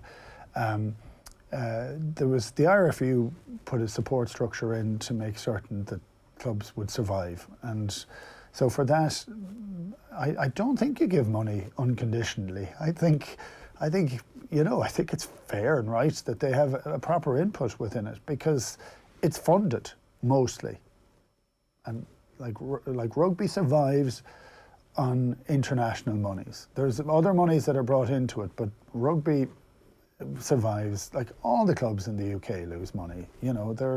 The counter argument is, of course, that the teams providing the international players, of course, it is. They're the ones, and so therefore, you would expect that they pay back. Because it is, that's their funnel. I'm saying they should be paying back, but I'm saying they should have a say. Yeah, it's a symbiotic thing. Yeah, absolutely, and so there has to be those levels of conversation. Well, on that point, right, is there anybody in the Irish system at the moment who could take the Munster job and who you would say would go and be an improvement on what we're seeing at the moment? People are texting in Andy Friend, and it would be terrible for Connacht to lose Andy Friend, I think, because he's done an excellent job there. And the difference between that team when he has his internationals and when he doesn't, it's like he gets punished in a way for being really good at his job, where all his best players get taken out of the team, they get hockey, the best players come back and they start winning again. It's like It's almost as if literally he's getting punished for doing an excellent job. But somebody like him, or could they in any way entice Lancaster and say, we think you're one of the most important coaches in our system, and we have a succession plan that we need to put in place. Is that even? I think that's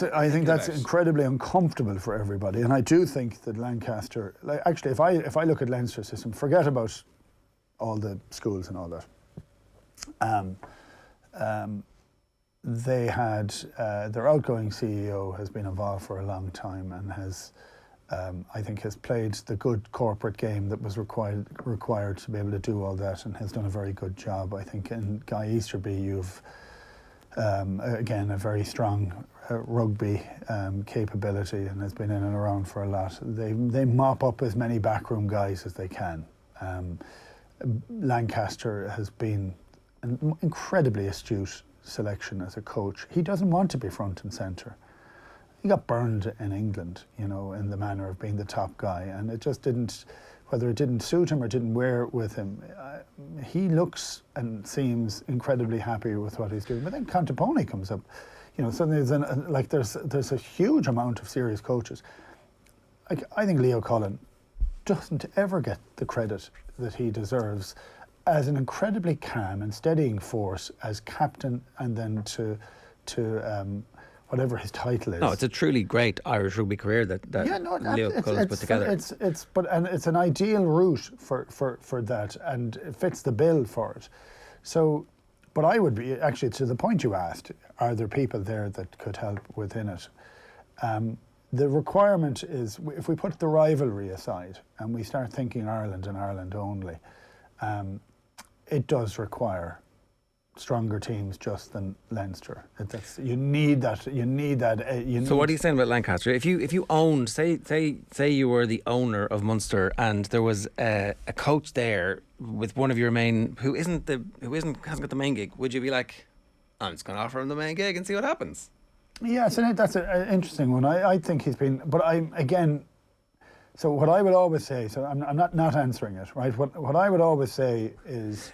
Yes, you are. Come on. No, I will get to it. Okay. But when you bring people in, make certain all those support structures are around you. So Stuart Lancaster went in with effectively a human shield in Leo Cullen in front of him, and he's been allowed to go and do what he does really well, which is coach young guys. Would he be good for Munster? You're dead right, he would. Of course he would. I think it would cause an unbelievable stink. Yeah, but that's what they should be trying to do, isn't it? Like, it's... Yeah, but I've even looked within the idea that we have lots of coaches that are in the international setup. Like, we need to make certain these things are... that these teams survive. There's no benefit to Leinster, as an example, if Munster go down the tubes. There just isn't, because they need the rivalry, they need the numbers. Stuff that builds it up. So, like, whether you put additional pressure on the national coaches to come and help in an interim period of time until we get whatever it is the right thing. But of course, Stuart Lancaster he's a coach of coaches as well, and he is. But I don't know if they're thinking like that. That's my concern is that, like, I don't.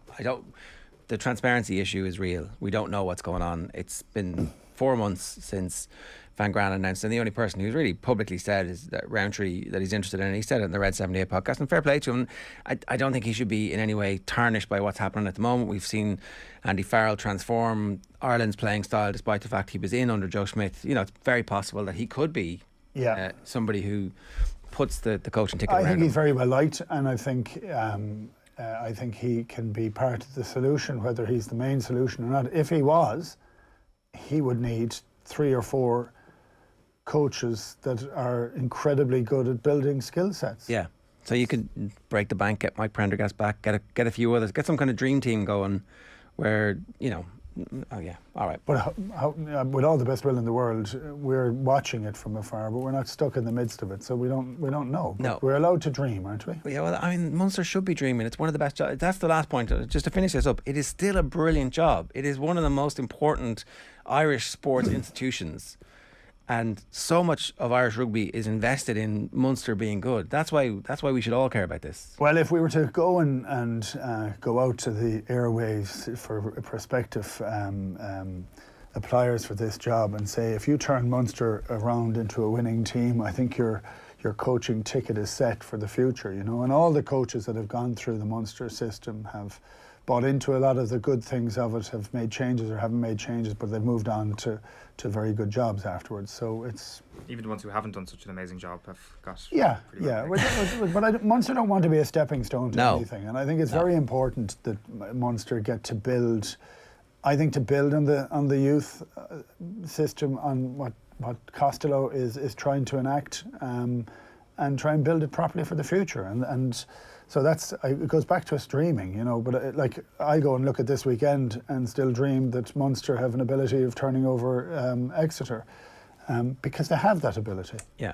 And so that's an intangible, but I'll still grasp for it if I can. Well, that's sport. That is sport. Keith, good stuff. Thanks a million for that. Cheers, great to have you back with us. We're going to have more Masters build-up on the way. First, here's Eoin talking to Ireland star Lucy Quinn. You watch other players as well, or is it just yourself that you watch? Yeah, no, massively. As men's football, but also women's football. You're always watching YouTube videos and stuff. Someone that I really like to watch is Denise.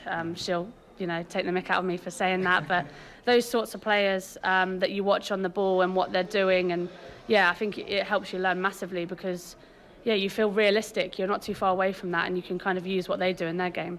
She's not here, so you can say it. So what do you look into when you watch Denise O'Sullivan?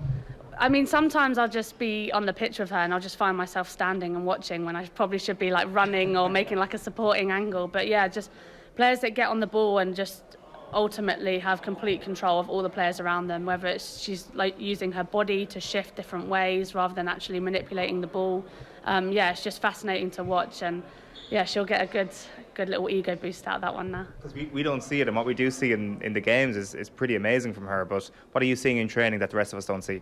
Yeah, do you know what, in training it's even more special because obviously you're put in certain situations within training drills that maybe we don't get to as often in the games. So with her, she's constantly chipping goalkeepers, step overs, selling people, creating goals, and then she's got the ability to transfer that into a game. So she can go 90 minutes with a lot of defending work, and she gets that one chance to hit the top corner, and she'll hit it. And I think that's what makes her world class. Right. It is time for us to give you another opportunity to enter our competition. Dublin street artist Aches has teamed up with EA Sports FIFA to design an exclusive Dublin City kit for FIFA 2022. The kit, which features bright visuals, graffiti-style effects and his individual tag, will be available in FIFA Ultimate Team from April the 4th. To celebrate the release, we want to give one lucky fan a limited edition Aches City Kit jersey designed by Aches, along with a copy of FIFA 22. All you have to do is go to the Off The Ball TikTok, comment on any recent video with the code word PIRLO, that's PIRLO. Make sure you follow us too so we can message you if you're the lucky winner of that brilliant FIFA 22 prize. Right, John Duggan is with us for a very special edition of Virtual Insanity. John?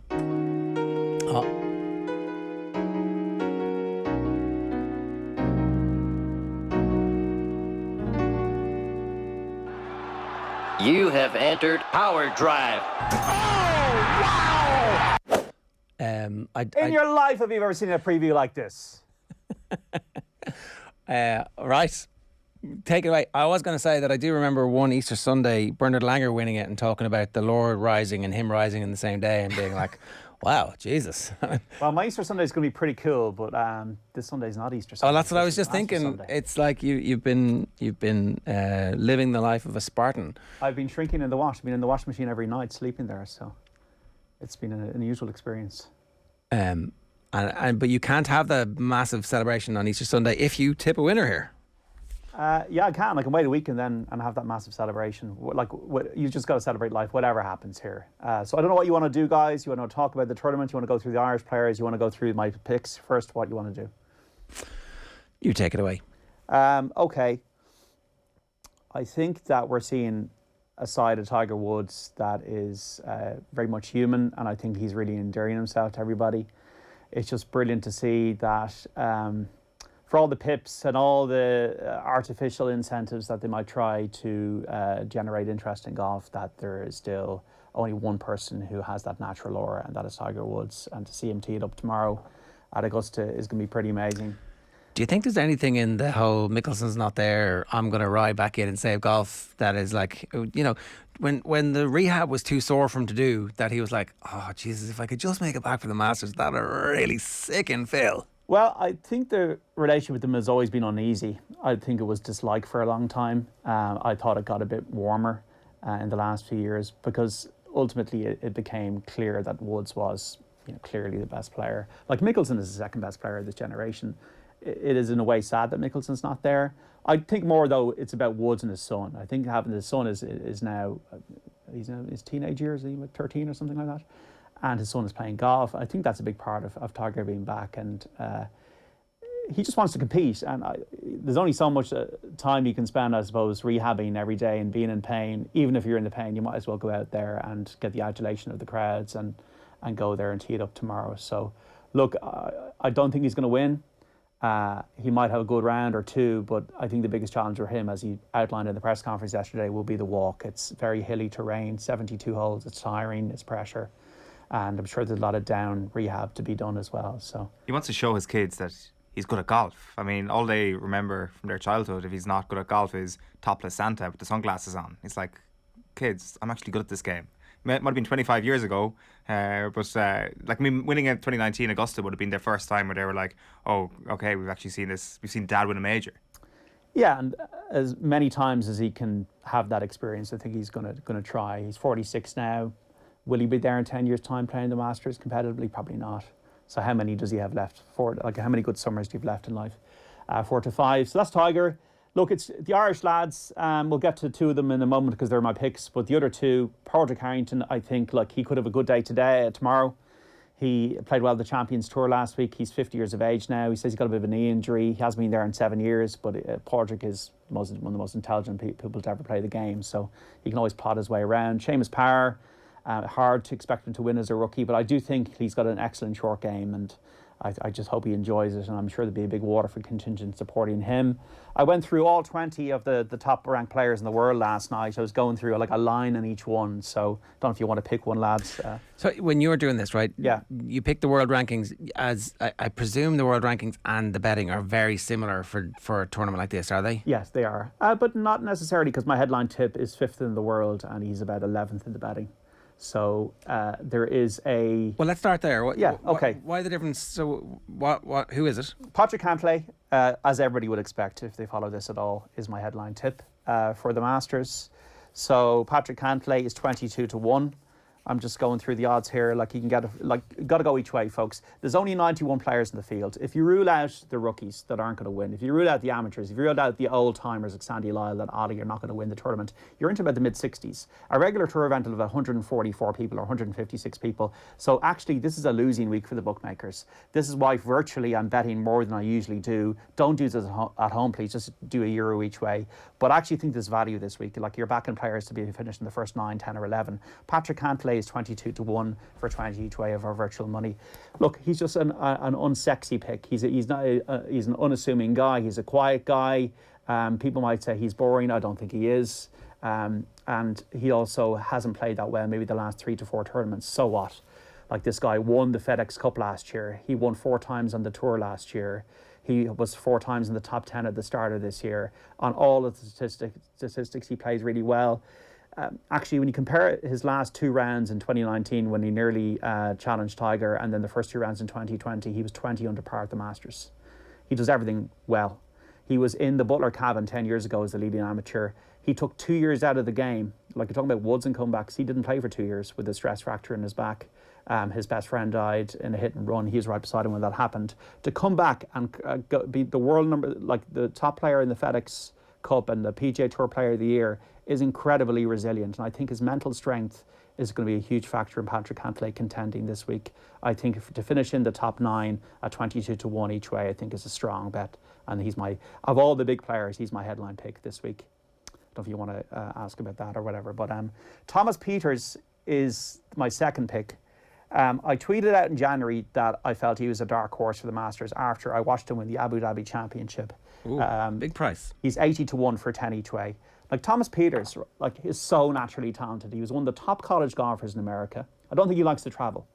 In 2016, he turned up at the Ryder Cup as a rookie in Darren Clark's team and was the top European point scorer. Then he went to the Masters as a debutant the following April and finished in a tie for 4th. He hits it a mile. He's good with his irons, and he's back in form after a couple of years in the doldrums. He's back in form. He's won twice now in the European Tour this season. Can I ask you a question, right? Because I'm seeing Thomas Pieters at 110-1 on Bet365, but I think they're only paying 8 places. I'm going 10 places. So what do you do? Do you take the bigger price for the 8 places? Do you take the shorter price for the 10 places? In this instance, I'm going to go for 10 places because I just want that bit more security. Okay.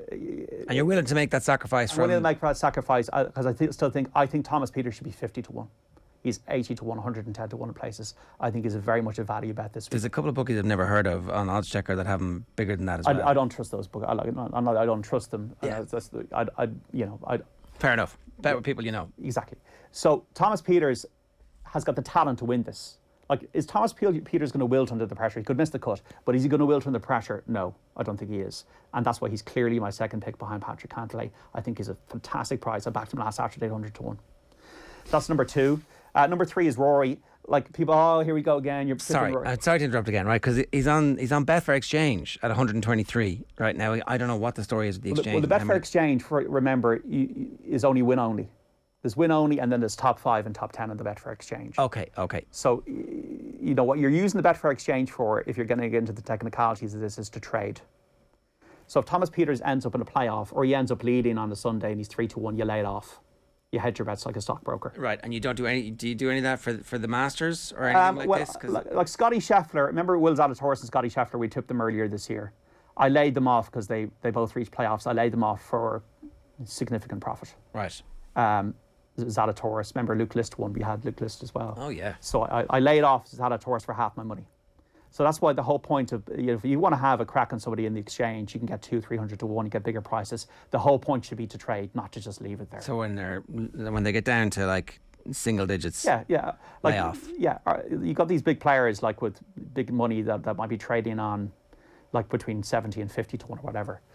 The whole point of tipping Rory at 18 to 1, and this is for 10 places, is that Rory's been in the top 10 6 of the last 8 years in the Masters. There are definitely legitimate concerns about his approach play, about his mentality, about the career Grand Slam, about all these kind of things. But if you look at 6 of the last 8 years, at 18 to 1 to finish in the top 10, if you finish in the top 10 again, you make a profit. That is the rationale behind Rory being the third pick this week. Yeah, and I look, I get it. The backdoor top 10 from Rory McIlroy, where he shoots a 62 on the final day, having been completely out of contention. That's on the cards. Absolutely. And that's why it's about profit. It's not about winning and losing. Of course you want to tip the winner. That's what we're here for. But it's also about profit. About me finishing ahead of the virtual money, as I am at the moment and I was last year. How concerned are you about missing the cut last week? Me? Rory? No, not at all. Rory, the actual stat here, I was here like really burning the oil. And the one thing I wrote down beside Rory McIlroy has won 4 times in the PGA Tour the week after missing the cut. Okay, so it doesn't matter. The bigger worry for Rory is his irons and his wedge play. The rest of it, actually, the conditions are good this week, and the high ball hitting could, I think Rory in wind and Rory in bad conditions, and I think good conditions this week could help him. Okay. Shane Lowry's the fourth one at 40 to 1 for 4 each way, a fifth of the odds of first 8 places. Lowry, I think Portrush is a huge thing for him, and I think that winning that by 6 shots has freed him up. He's playing really well. He was second at the Honda. He's very good on the approach stats at the moment on the PGA Tour. Top 15s of the Players' Championship, the Valspar Championship, 11th in strokes gained approach, as I said. 21st last year. I think he's getting to know Augusta a bit more. Put it well at Oakmont when he nearly won the US Open. I think Shane Lowry can definitely contend this week. I think he's comfortable in this Sunday arena. The fifth one is Mark Leishman. He's the experienced horse here. Players who continually go back to Augusta and play well. He's 70 to 1 for 4 each way. 38 years of age, is happy with his game.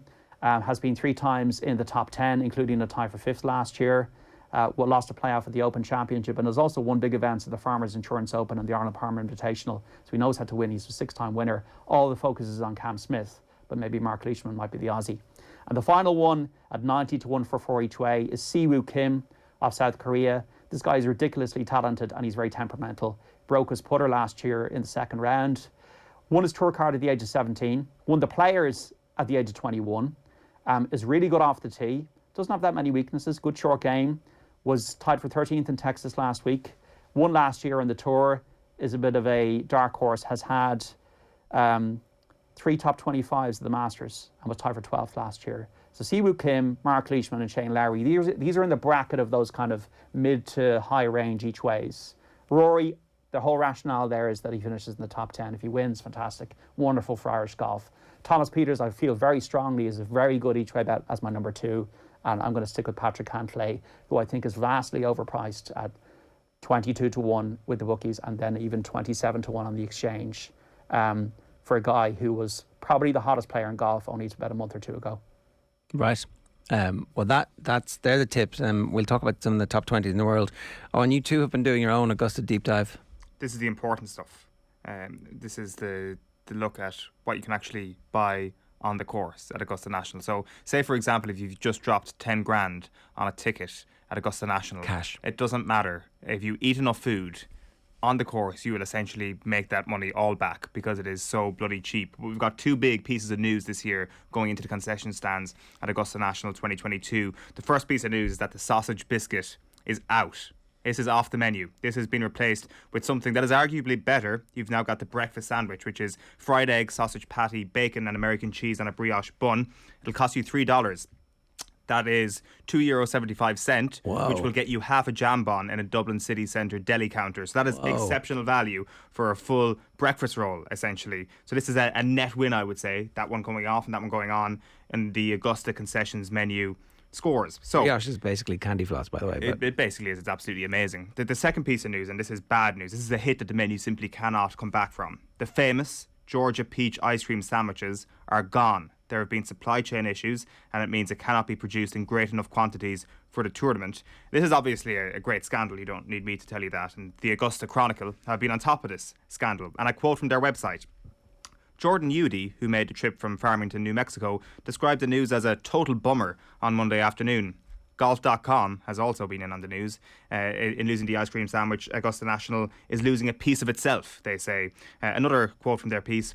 "Oh my goodness, you're kidding," one otherwise pleasant woman yelled when she heard the news on Saturday at the Augusta National Women's Amateur. So the Georgia Peach ice cream sandwiches being gone is an absolute scandal before a ball is even hit this year in the tournament. Just to give you a rundown of the full menu, the price of a pint is going up in Dublin. As we know, it's also going up in Augusta right now. You've got a domestic beer for $5 on the course. Last year, a domestic beer would have only set you back $4, and not long ago you would have got a domestic beer on the course for $2.75. So they're rising the cost of drink on the course. If you talk about some of the other drinks you can get a coffee for $1.50. A chicken biscuit sandwich, by the way, is $1.50. And then that brings us to the sandwiches, the famous sandwiches. Your egg salad sandwich for $1.50, your Masters Club sandwich for $3, your turkey and cheese on wheat for $3. But of course, the famous Augusta snack is the pimento cheese sandwich, which is still at the cheap price of $1.50. Now, last week, Golf Digest did a great piece.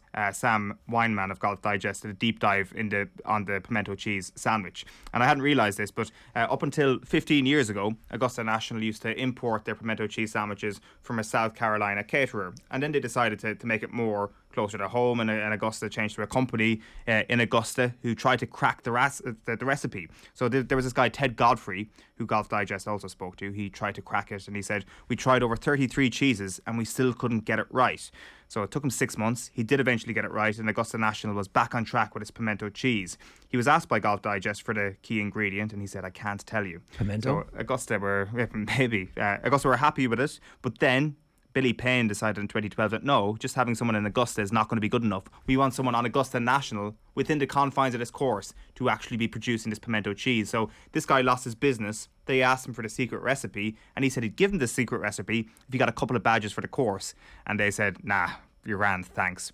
And then in 2013, the first year without this guy, Wright Thompson blew the lid off this thing. He said, "The pimento is different. There's definitely more spice, and some think there's more mayo. The consistency has changed, sometimes leaving soggy bread gummed up around a big blob of the spread. From the outside, it seems like a combination of legal liability issues and stubborn pride has left the Masters concession staff trying and failing in a rare moment of fallibility to recreate the same recipe that generations of golf fans have enjoyed. It's still $1.50, but it ain't what it used to be, it seems." Soggy bread.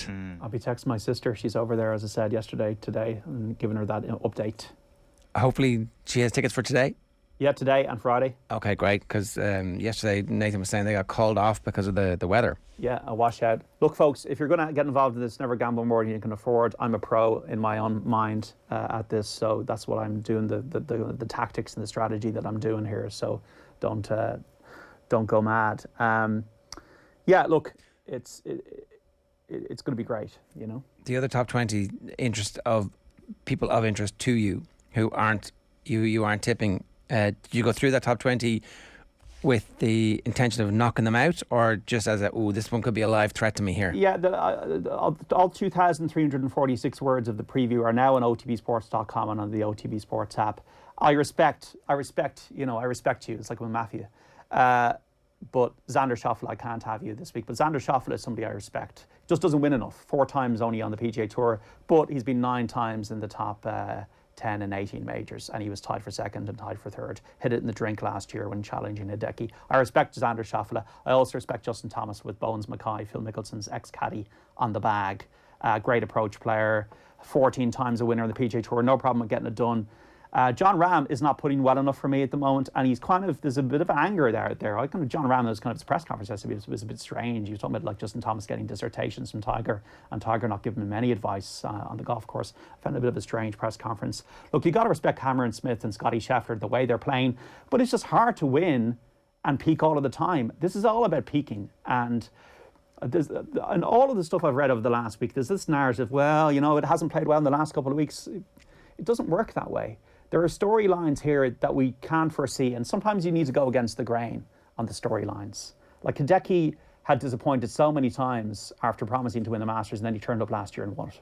I think that sometimes people can get too narrow about the statistics and the strokes gained approach, and sometimes this is about like having watched a lot of these over the last few days, past Masters. A lot of it's like it's going to be won between the ears, and that's why I'm comfortable with the likes of Cantlay, who is a ice cold killer. Thomas Peters has got all the talent. Rory can say maybe not, but the top 10, that's the rationale there. Shane Lowry's definitely capable of winning this. What about James Power? Because he's a rookie, he can't win? There's that. I think it's just experience. I don't think it's because he's a rookie he can't win. Like Sam Burns could win this. It's just hard. Only 3 rookies have ever won it since 1934, and obviously the first one is because of the first one, Horton Smith. I just find it difficult to see Seamus turning it up and winning this. It takes a while. It takes maybe about 6 to 8 tries. You can even see Shane Lowry's performances have slowly improved over the years, in that his best performance was last year. Rory took a couple of times to get his head around it before he then really contended. So, look, he's got a great short game, but the nuances of Augusta, even I was speaking to Keith Wood outside, like the nuances of the slopes and hitting in the right areas are so pronounced that you just don't see them on television. So, no, I can't see him winning it. All right. Anything else you wanted to keep an eye out for the future? One last question, sorry. Yeah. You were talking there about Hideki turning up and winning it. Are you somebody who, in the middle of the tournament, will look at where people are and see if you can spot somebody coming from behind, or are you exclusively Wednesday is when I make my bets, and the rest of the week I watch and enjoy? I think there was only once in my life when I did that, and so I didn't have the money on the Thursday in the back part of Carrington to win the Open on the Saturday morning, 33 to 1 a new one. So that was 15 years ago, and that's why it was 15 years ago. No, Ger, I would stick to your guns, because if you start getting involved and you start getting back in 25 golfers because of the ebbs and flows of a Monday round, and it doesn't work that way. The tournament, they say it only starts in the back 9 on Sunday, and that is completely true. Don't mess up your mind around it. Stick to your guns. I'm going to decide whether you follow my advice or have your own advice. This is only a guide, but like you just got to follow the kind of the key things here. Like an elite player is probably going to win this. I think Bubba was the last player 10 years ago who wasn't an elite player to win this. So you have to expect an elite player to win it. It's just stick to the obvious is what I'd expect. And we know that at the moment that the depth of talent is so great in golf at the moment that look, I think we're going to hopefully have a great week. All right, John Duggan, good stuff. Lads, Thanks very much for that. You can get John's stuff on otbsports.com, and of course, presenting Off the Ball on Saturday on News Talk from 1 as well. It's 6 minutes past 9 this morning. Anthony says, lads, next week I'm going to be watching from the in-laws in sunny Montevideo. The 4-hour time delay will let me skip all the interminable hours of Gaelic football chat. What could he possibly be talking about? All of our Gaelic football slots are very well put together and well thought out. I'd like to go to Uruguay. Yeah, so would I. I think it's going to be probably the host city, isn't it, for the World Cup final in 2030? Yeah, that's definitely something worth going to see, that part of the world. I was in Buenos Aires when the peso was tagged to the dollar and everything was ridiculously expensive, and it was not a great place to be. There was a lot of tension in the air, so I'd like to go back and kind of see what Uruguay is like, which was just there. Like you could kind of get a boat, can't you? You could have poked a ball. Did you see Boca River? I saw San Lorenzo de Almagro. Okay. Versus River Plate. It was the Cuatros Fantásticos, so it was the Javier Saviola, Juan Pablo Angel, that team. Great. Mad. Football proper means something to people in a way that's visceral. Worth going to see. Oh, big time. It's on the bucket list of many things on the bucket list. Adger, come off it. You're almost saying we have 2 good coaches here. Friend in Lancaster, steal one. That'll fix Munster. Munster had Felix Jones and Jerry Flannery in house. They both wanted more input, says O'Toole on our YouTube comments. Pat Lam or Andy Friend type for Munster, says G10. No chance of getting Pat Lam back now because he's got one of the best jobs in rugby with the billionaire owner who's investing in the team. Look, I don't think it'd be terrible for Leinster if they were to lose Lancaster, but maybe the best thing is to keep him in the Irish system. There's an opportunity here for him to be a head coach, and then all of a sudden you've got succession plans and depth when it comes to the Ireland job if England decides that they want our coach. What about, but you were pretty big on the whole Joey Carbery going to Munster ruins the whole Munster-Leinster rivalry thing. Would that not dilute the rivalry even further? A coach going from one province to the other? I think a coach and a player are totally different, right? He knows the inside secrets of Leinster. He's made them... been a huge part of making them what they were over the last couple of years. Yeah. Taking that and just copying and pasting it to a rival, like Pep going to Liverpool. Well, this is the type of thing that would happen in football all the time.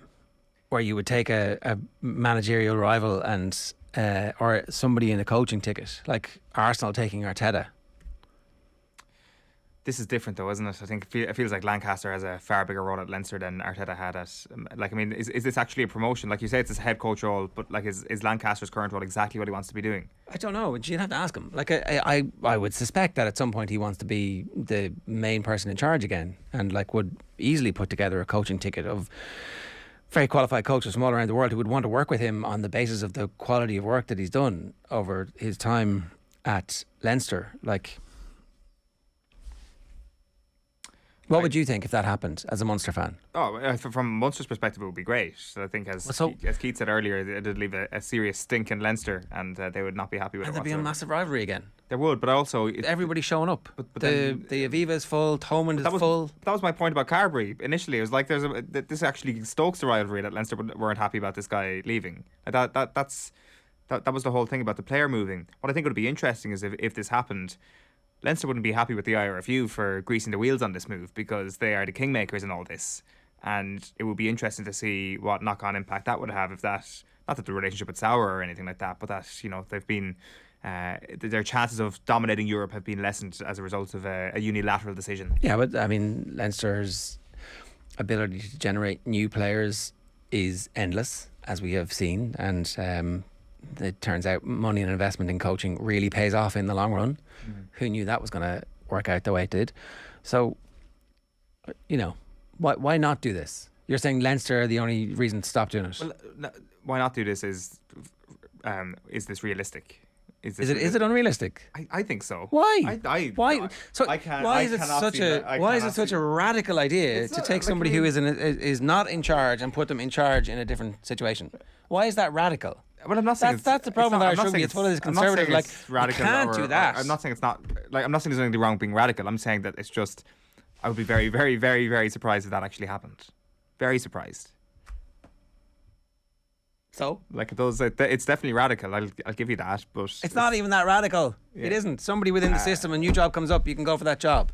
Yeah, like I'd say, like, I think that it's interesting what that text should say about Felix Jones and Jerry Flannery. We kind of feels like we still don't know the full story there as to what actually happened, what exactly. Well, look, I think Flannery is very, very impressive, and Felix Jones is putting together an unbelievable body of work. Like, and Erasmus talks about him in glowing terms. And Erasmus picked him on the basis of what he'd seen at Munster. The fact that they're not part of the solution at Munster is an indictment of the situation at Munster. Like, Munster has lost its way. Munster has lost its way. The leadership at Munster is not good enough when you compare it with the other aspects of Irish rugby, and they need to look at themselves and examine themselves and go, well, what did we get wrong? How do we lose our best young coaches? Why are they all working for other teams all around the world and doing really well? Especially someone like Flannery, who is of the place. Just won a championship. Yeah. Like, went in and has won a championship really quickly. Got promoted like about 15 times. Goes and wins a World Cup, Felix. There's like one of the most creative backs coaches is at Racing. All of them Munster men. We could a coach at La Rochelle. The Irish coaching ticket has a great Irish Munsterman there. Well, I guess this circles back nicely to Lancaster. I guess the overarching feeling I would have is that Lancaster going to Munster would feel like a step down for Stuart Lancaster. Whereas, and I think that kind of taps into a lot of what you're saying there as well. Like, it feels like certainly a higher element of risk when you're coming from some of those other teams. From Stuart Lancaster's perspective, it would be a bit of a risk, but he would be going in and everybody would have to do what he says because he knows what he's talking about. He would be the one who's like telling everybody this is how it's going to be. And that's exactly what they need. They need somebody who knows what things look like when they're going well, what things look like when they're not going well, and what the difference is and how to fix it. Like, I just get the feeling though it's kind of like saying, you know, Manchester United could use Jurgen Klopp. I know it's not because he's in the system. I know it's different, but it just kind of feels that there's a gap between these two teams. Lancaster is as important as Leo Cullen to the whole setup. The fundamental misunderstanding there is actually it's like somebody going from Red Bull Leipzig to one of the other Red Bulls because it's all owned by the same people. I get that. That's the fundamental difference here. Like, or it's the City Group. Like, Patrick Vieira could easily come back from Palace to Manchester City because, you know, he's gone and he's in the system and he's one of ours, and it, like, ostensibly it is, and so therefore you would assume that the IRFU could could make it so that it is a more senior role. Like a lot of those City Group teams and Red Bull teams don't necessarily play against each other, and there is like there isn't. Okay, it's not as straightforward, but it's still. I mean, they do play against each other in the Champions League. But it's just a constant conflict between two teams that should be in constant rivalry and two teams that are actually being funded from the exact same place. Yeah. So it's like warring brothers or something like that. It's hard to know what exactly the relationship between them should be when it comes to these playing resources and coaching resources. Sibling rivalry is one of the great inspirations in the world. Yeah, it really is. So I don't know. Munster fans, give us your thoughts. Hashtag OTB AM. You can leave a comment in the YouTube stream. Leinster fans, give us your thoughts. I'll shut up now because I don't really want this to happen. 14 minutes past 9. OTB AM is brought to you live each morning by Gillette Labs for an effortless finish to your day. Here's what's on OTB Sports Radio today. OTB Gold is Catherine Switzer running the Boston Marathon at 1 o'clock. Koi Gig from 3. Our retro panel is Telling It Like It Is. OTB Gold is James McLean at 6, and the show will be live with Joe tonight from 7, keeping a close eye on the Champions League games. Up next this morning in OTB AM, Owen has been speaking to Ireland's Ruesha Littlejohn. OTB AM on OTB Sports Radio, Ireland's first and only sports radio station. After we imploded in the league last year, I wasn't right for a long time. Keep up to date with the latest WSL action. Something else that I wish we did have more of in the Irish setup was that psychological support. And the biggest interviews. When you're an elite athlete and that's just part of who you are, to have that taken away from you is almost more destabilising than going through something like chemo. Subscribe to the Koi Gig podcast stream on the OTB Sports app now.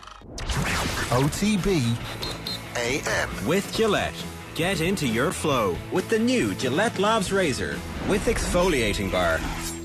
Okay, we're here with Ruesha Littlejohn. Just mentioned to you there the player of the match situation here. I mean, let us know before kickoff who you think is going to be player of the match for Ireland next week. What's your early prediction? It's probably Katie. Because Katie's mum's been onto them already. So yeah, I'm sure that'll be already pre-planned. But hey, we'll see what happens. Is Katie's mum a bit of a tiger parent? Yeah, of course she is. Yeah, she's going to beat me up next time she sees me. But no, she probably loves it. She's getting the mentions on air here, so she'll be happy. Is there a little bit of a head-to-head between Denise and Katie about like who's actually going to pick up more of these player of the match awards?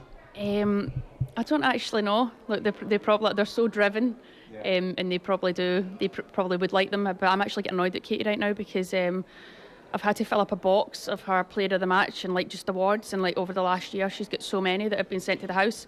I've not got space for them. Do you know what I mean? And they just collect dust. So I'm trying to box them up and put them under the cupboard right now until we get our own place. I might allow her to put them out. So yeah, I'd be happy if Denise gets more right now, just for that reason. Just they're dust collectors, so I don't need them right now. Yeah. To declutter, basically. That's it, declutter. Yeah, I'm quite clean. I'm quite organised. So if it doesn't look neat and tidy, it can't be there. And in this new place we're in, it's quite small, so there's no place for them. So. Another way to combat that is there is a fixture coming up, Aston Villa against Arsenal, that could potentially, scupper one medal. I mean, obviously you've probably seen the goal she scored against Villa last time. I was injured actually, so I was in the stand watching it, and I'd seen our goalie kick the ball out, and she's actually great at kicking the ball. She's left and right foot, but I must hit this one. It lands right to Katie, and she lobs our keeper, and yeah. And then the celebration, I was just like, go away. But I mean, that's it. That's what she can do. She's quality, so that's what she can do. Yeah. When it comes to Villa, are you in a situation now where you're looking up rather than down? Yeah. Obviously, we got 3 points at the weekend, so I think we're safe. Like, we are safe, but we'd like to get more points on the board. But after camp, we've got a tough run. We've got United, we've got Arsenal, and then we've got Birmingham. So it's going to be tough. But it'd be nice to get a few more points on the board, and just keep pushing up the table. Yeah. Next season, then, is it going to be targeting mid-table? How do you, I guess, go from a team who are battling relegation to looking towards mid-table? Because what's getting promoted is pretty good as well. Mm-hmm. Yeah, look, the team's coming up. Obviously, Liverpool coming up. We know a few of the girls too. It's quality in their squad. So, but like when you come into this league, it takes a bit of time to get adjusting again, getting used to. We found that ourselves. We're in a good place, but I think next season, when you look at our squad on paper, it's actually there's so many good players in that Villa squad. So I think, for me, I think it's easy to say, not easy to say, but I would be looking to be mid-table. I just don't see why that it's not achievable with the players in the squad. I think that's a good place to be setting our targets. Can't be going into a season looking at let's battle for relegation. I mean, that would be kind of defeat the purpose of sport, wouldn't it? Exactly. Look, different teams and different clubs are in different situations, but like I said, with the squad we have right now, we can't just be looking to survive. Look, we've survived this year, they survived last year, so it's time you've got to start climbing up the table, and obviously we've got a wee bit further up the table this year, and then next year we have to push on again, so there's no reason why we can't be mid-table. Yeah. In the context of next week, Ruesha, I was interested in chatting to you about your time in Norway. Obviously, the countries are all different in Scandinavia, but is there a theme that you've noticed amongst those 3 Scandinavian nations, that all 3 of them are in the top 15 in the world at the moment? When you were there, were you looking around saying, right, okay, this is just a little bit of a cut above what I've seen before? I think the thing with the Scandinavian teams, they've always been maybe ahead of some nations like ourselves in terms of how athletic they are. They're all athletic, they're all athletes, but they always have been. I think that was one thing that I would say it's almost more physical, but I think we've now got up to speed with that. Well, a lot of the girls here are now full-time or playing in professional environments, which makes it a lot easier to be at that level. And then obviously the Scandinavian teams have been there, and now they play good football too. Some of them are quite direct. But look, Sweden's going to be tough. They're not number 2 in the world for no reason, so it's going to be a tough game. We respect them, but it's exciting. So the technical aspect isn't the issue at all? If I'm being honest, I don't look at the Scandinavian teams and think that they are more technical than ourselves.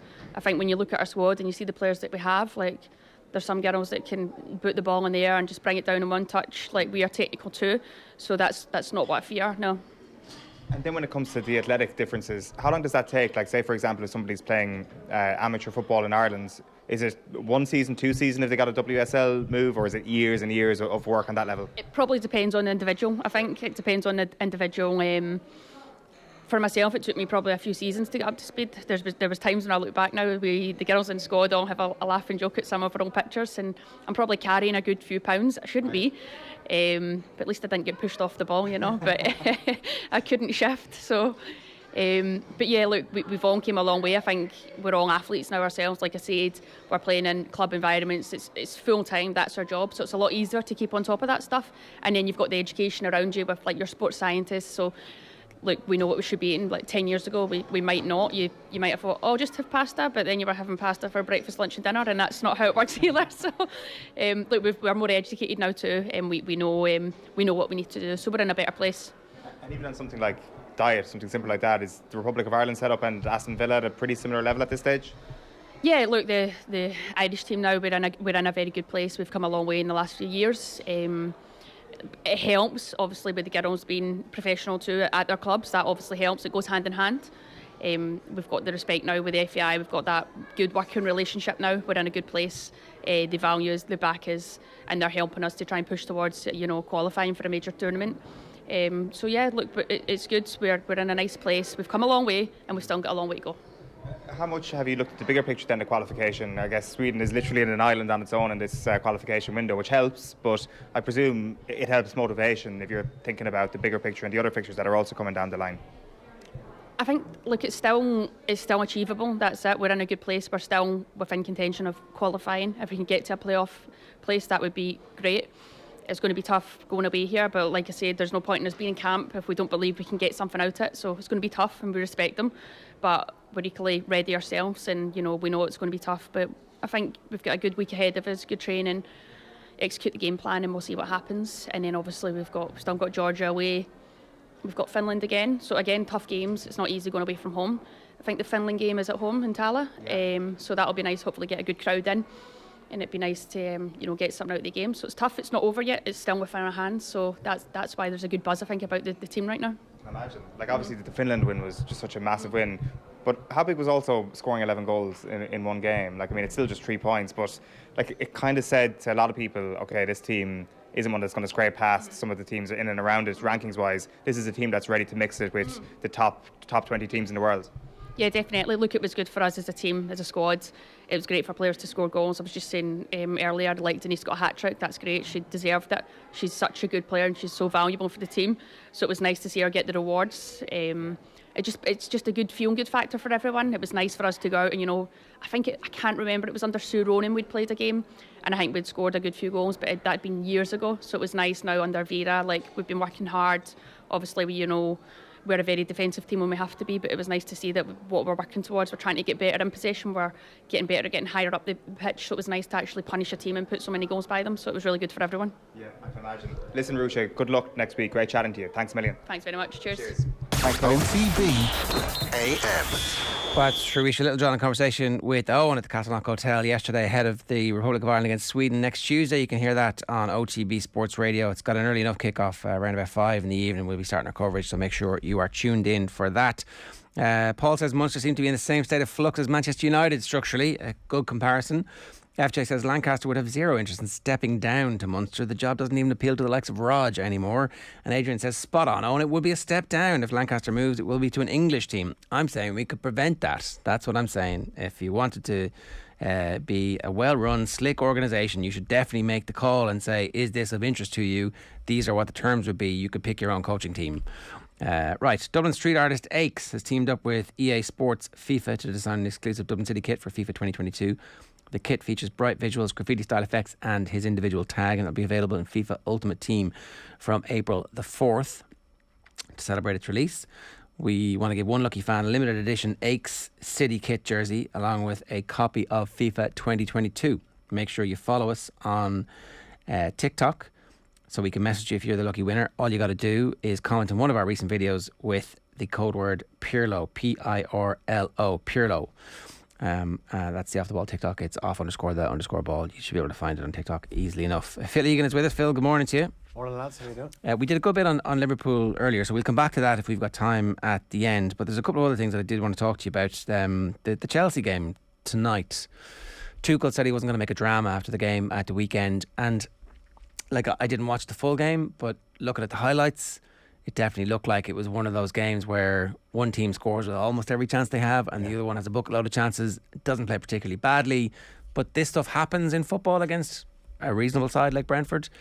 Am I not reading enough into it? Am I giving them too much of a free pass? Is this the start of an actual crisis?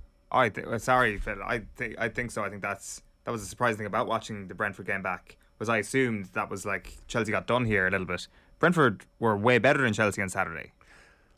Yeah, look, I think the Ericsson signing for Brentford has transformed them. Also, Raya being back in goal is absolutely massive for them. I don't think it's a coincidence that they've got their form back since he's come back in as well. But look, this happened to Chelsea last season. Remember West Brom hammered them. I know they had a player sent off that day, but he clearly had one eye in this game. We know Chelsea aren't going to catch Liverpool or City. They're going to finish in the top 4. So it's all about the Champions League now. They're the defending champions. And, you know, you look at the team selection, look at the midfield they had out against Brentford. It'll be different tonight. Kovacic will come back in. Reece James will be back in. And look, I'm not saying that they beat Real Madrid tonight, because I think this is quite a tough tie to pick. I think it would be a blow for Real if Ancelotti isn't in the dugout tonight. We don't know as of Just now. explain. So Ancelotti at the weekend had COVID. Is that what it is? So and who was in the dugout instead? His brother. Was it his son? His son. Sorry, his son. Can you just do that? Junior. Yeah, just do that. Why not? What? This isn't the Mafia. It's not Tony Soprano. Sending AJ down to pick the team. It's like, what? I was like, hang on a second. One of the biggest companies in the world has decided, well, I'm not available because of COVID. I'm going to send the son. Yeah, he's well qualified now. Yeah. So he's on the staff. Yeah, I mean, at the same time, you know, is he on the staff? Was he on the staff before Carlo got there, or? Well, Carlo obviously trusts him. He had him at Napoli as well, so great. Yeah, he's giving his son a job wherever he goes. So that's great. Look, even if he's not there tonight, obviously that team can run itself. But sometimes you just want your manager in the dugout. But I said I wouldn't read too much into the Chelsea result. Now, saying that, come 10 o'clock tonight, if Chelsea are beaten by Real Madrid, then people start talking about the Brentford result more. But if Chelsea turn up and do what they did in the Champions League last season, where they're so hard to beat, and they eke out a 1-goal win, and they have that to take to Madrid next week, then the Brentford game is forgotten about. The thing we forget about with David Ancelotti is that he scored exceptionally high in his pro licence courses. Excellent. The Athletic said he got 137 out of 140 in his UEFA B examination and 13 out of 15 for his UEFA A licence. So they are top-notch marks. Yeah, well So, done. Yeah, good. Top of That's the fair class. enough. I mean, yeah, I look at loads of the best coaches in the world happen to be the sons of previous coaches, and obviously he's grown up in the football industry. But it's interesting that, like, you know, at the peak end of the season, unfortunately, the Spanish league has not really put it up to Real Madrid. So at the weekend, it probably didn't matter that much. But this is a big game. It's a big game to just be like, yeah, my boy. Well, and that could play into Chelsea's hands as well. The fact that Real Madrid are coasting in La Liga, you kind of think the way Barca are playing at the moment, if there was a title race, if there was another 5 games added on to what's left, then Barca are they're like a train at the moment. But they've obviously left it too late. But it makes things interesting for next season. But yeah, no, I going back to your original point though, I wouldn't read as much into that Chelsea defeat as like it's not a crisis. I think Chelsea, one thing we've seen under Tuchel is they're so hard to beat in these cup knockout games. I know it's over 2 legs, but the fact that they are the reigning European champions, I think that there's a reason, and Tuchel has usually got his tactics spot on. So I think it's definitely a tough one to call though. Late stage N'Golo Kante is the best player in the world for the month of April and May. That's like the rest of the year he's kind of like grand. You're like, I'm not really sure is he worth his place in the team. But these are the games where he comes alive, isn't it? Man of the match of these 2 legs. That's my outrageous prediction. Not so outrageous, I'd say. I'd say it's probably a good idea that something like that could happen. Like, I mean, it depends how much you are looking into Saturday. Like, I'm not convinced that Chelsea would have gone into Brentford at the weekend thinking they're home and hosed, thinking that they would have been absolutely fine in the top 4. Still think they need to get a couple of more games. They didn't know that Arsenal were going to lose to Crystal Palace. They will, of course. They didn't know that Arsenal were going to lose to Crystal Palace, and they've had a couple of shaky results. But as you say, Phil, there is this sense of Tuchel being an excellent cup manager and a European cup manager, and then when you play into that, the factor of Kante and players coming to the ball nicely last season, there's definitely a sense they could do something in this tie. Yeah, and Kovacic just coming back in. I think Kovacic is almost like does he get the recognition he deserves? Maybe the fact that he was part of the Real Madrid squad that won the 3 in a row, but wasn't always getting his game, and then does a bit of gets his loan move to Chelsea. But I think he's been exceptional, especially under Tuchel. I think when you're in those tight games, he just seems to have that extra bit of time on the ball. He obviously can come up with a goal. His distribution is excellent. He has that ability to switch a ball as well. Jorginho will probably come back in tonight as well. We know things run through him as well. So the midfield, we know how good Real Madrid's midfield is in terms of the experience it has. But if Chelsea play with a certain intensity, can that Real Madrid midfield hold up for the 90 minutes? I'm not so sure. But when you've got Benzema in your team, you always have a chance. It'll be interesting to see what he does with Benzema. Obviously, we know Vinicius Jr. is going to start. So will Asensio start? That's one of the other.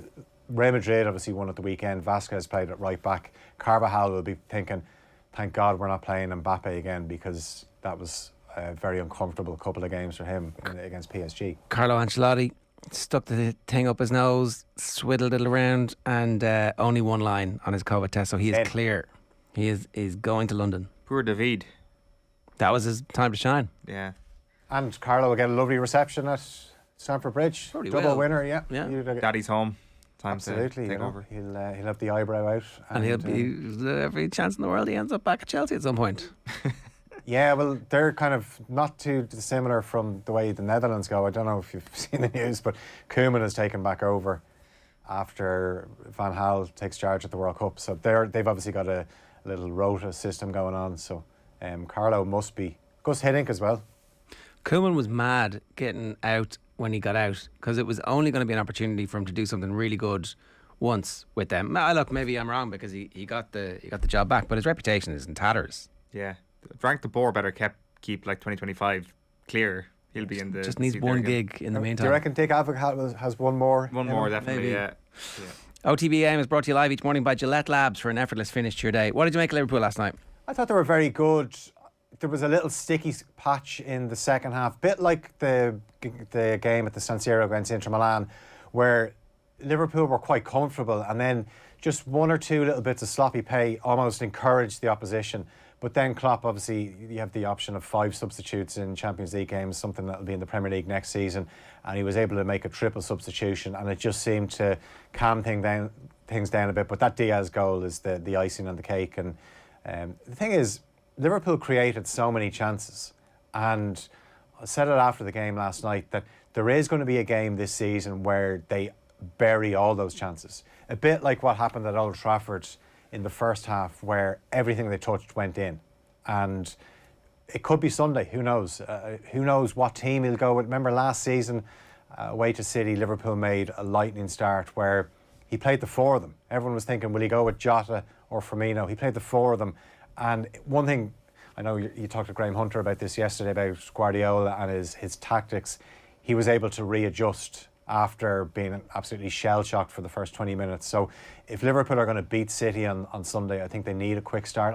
I kind of feel Liverpool have to win on Sunday. I'm not saying if they draw that the title race is done, but just looking at the run-in, I think City have a much more favourable run-in. There's not a game there where I think that they're going to come unstuck. Maybe Wolves away, which has to be rescheduled because Wolves will be thinking back to the game at the Etihad earlier this season where they would have felt hard done by with the penalty they conceded and Raúl Jiménez being sent off. But whereas Liverpool's fixtures are a lot tougher, and the psychological blow it could strike if Liverpool go to the Etihad and win. It would definitely be significant.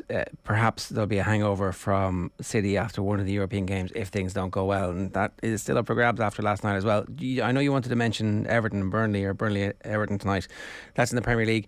No one's going to be paying attention to it while the Champions League is on. But it's a 7:30, so you can watch the first half an hour, and it's such a big game. If Burnley win, they're only a point behind Everton. And then, speaking of run-ins, Everton's run-in looks horrendous when you're looking at a team that don't win many games. They play United, they've to play Leicester, they've to play Liverpool, Chelsea, Watford, they have Arsenal on the last day of the season. And also, we've talked about this before, they don't have those kind of players that are used to a relegation scrap. So also this weekend, if Burnley win tonight, they're away to Norwich on Sunday, thinking that's a nice chance to get another 3 points on the board. Everton have United on Saturday at Goodison. I did think if Everton are going to get out of trouble, it's going to be their home form that keeps them up. And we kind of saw that with the Newcastle game where they managed to just grind it out. But it's definitely a sticky moment for Everton and luckily, Frank Lampard. Everton have Donny van de Beek and Dele Alli to look forward to as the cavalry as they charge into... Oh, wait, it's going to be a disaster, isn't it? This is not going to work. Michael Keane is suspended tonight as well. Feel good stuff. Thanks a million for that. Cheers, lads. OTB AM is brought to you live each morning by Gillette Labs for an effortless finish to your day. Right. Do we need to do the competition one more time? I think we've done it enough. So our winner is actually Stephen Keenan even, who's won the FIFA prize. Stephen is Stephen's son, who he's putting forward to manage the team in FIFA 2022 after Stephen caught COVID. We will be in touch. Congratulations. That was on TikTok this morning. You can join us tomorrow from 7:30. Alan Quinlan's going to be with us. We look back at tonight's Champions League action. And ahead of the Masters, a rare morning appearance from Joe Malloy as well. Right now, here is some Tommy Walsh goodness. Enjoy. Now you're welcome, Max. So we are talking hurling because Waterford were very, very impressive winners again. At Semple Stadium on Saturday in the Allianz League final, they were winners against Waterford 420 to 123, so 32 points to 26, a 6-point win in the end. Not a decimation, there was a late Cork goal to put a bit of a sheen on the scoreboard. So Waterford have won the league again after winning it in 2015. Cork still without one this century, in fact, 25 years and counting. To discuss all, very happy to say Mr. Tommy Welch is with us. Hello. Yeah, good evening, Joe. This Cork team, they mean business. They are the real deal. Watford, I would agree with you. I suppose last Saturday, it was a kind of a super Saturday, Joe. I started off 9:30 in the morning, under 11 hurling blitz inside in Dixborough, on then to play under 10 cup quarter final out in Dean Celtic in Castlecomer, followed by the league final in Thurles. An epic Saturday, and I thought it lived up to its expectations as a neutral, as a supporter of the game of hurling. Goals win matches, and goals excite the neutrals. They excite the fans in the stands. It's what gets them on their feet. And I thought Watford were just epic in that final. I thought Cork went toe to toe with them on the scoreboard, putting the ball over the bar. They outscored them, I suppose, 23 points to 20. But goals win matches, Joe, and Watford, they brought them in from all angles to score them. Yeah, Kieran Kingston was bemoaning the Cork wides. He was pointing, even just on the full-time whistle, to 17 wides. And if you look at even the shots taken, Cork had 43 shots to Waterford's 31. So obviously wides and then Waterford goals, and that's the game. In general play, who was the better team and why for you? Yeah, we see after a game, Joe, if you score all your chances, suddenly you're efficient, you're taking shots from the right places, the scoring zones. But there's so much more to a game of hurling than that. You could be shooting from the scoring zones and hitting them wide.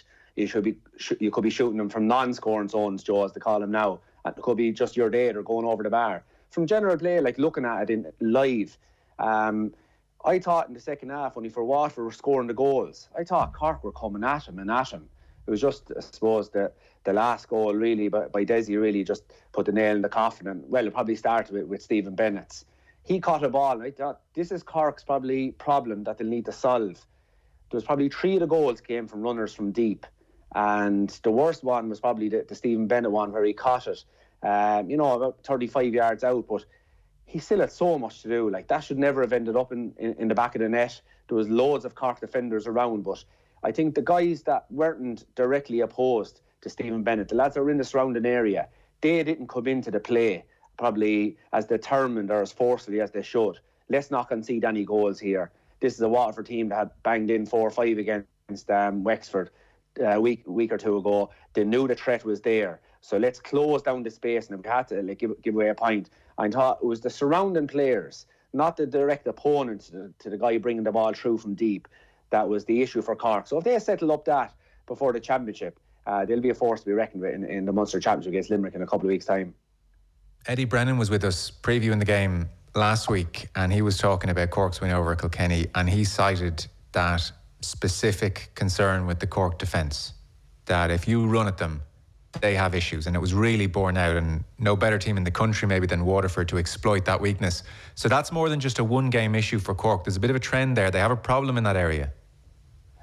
Yeah, I would agree. I suppose Kilkenny got 2 goals against Cork there in the semi-final. Massey Keown got 2 great goals. Again, running through, I think Parra came through for one, passed it off, pulled on the ball into the back of the net. Next one, Massey put it in the back of the net. So they are conceding goals. And you see, the way it's such a possession-based game now, it's not just your job as a cornerback, fullback, wing-back to get the ball and deliver to the far end of the field, get it out to the danger area. Now you have to find a man in the best position. So our defenders, you'd nearly asked the question, our defenders being taught so much and under so much pressure to use the ball so well, is the time being put into them to show them the defending side of the game? Because to win a championship especially, you have to be able to defend as well as attack, you know? Yeah, it's a big concern for them because, I mean, there isn't much time to work on anything now. Waterford next day out will be Tipperary Championship. This is 17th of April, so Sunday week, and Cork will play Limerick in Páirc Uí Chaoimh, 4 o'clock, the Sunday game. This is going to be the big one for them in many respects.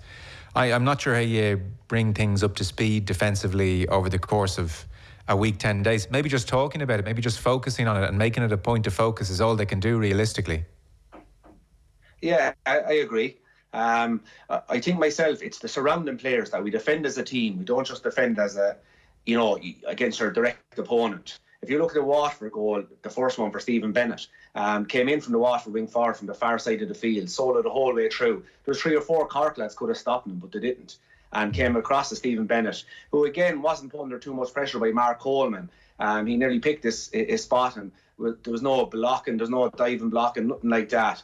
The next one that Bennett caught the ball out from 35 yards out, solo, probably 25, 30 yards before getting a shot. But there were so many players around that could have got in a tackle. So I think if they put the focus on not just the guy following, say in a couple of weeks' time to be Limerick, the Limerick forward, but the guys around them, that they defend, that the corner back is coming across maybe to go out to space, that the wing back is tracking back. And I think myself, Cork, just the last day in particular, they probably weren't tracking the way they should be. Like a half-back one, especially the way it's gone now, with so many guys travelling from deep, you have to track your guys because they will stay going, whether they're a wing-back or a midfielder.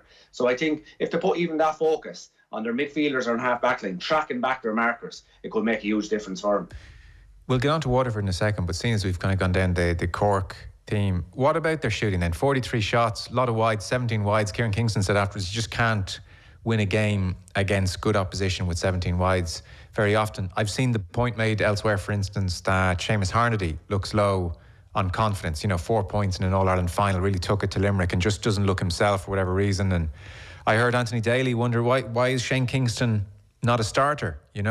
Comes on 3 points from play. Like last year, he had to force himself into the starting 15. You half wonder if Dad doesn't want to be seen to favour son and therefore is actually expecting even more from him than he might another player. Talk to us about the Cork forwards then.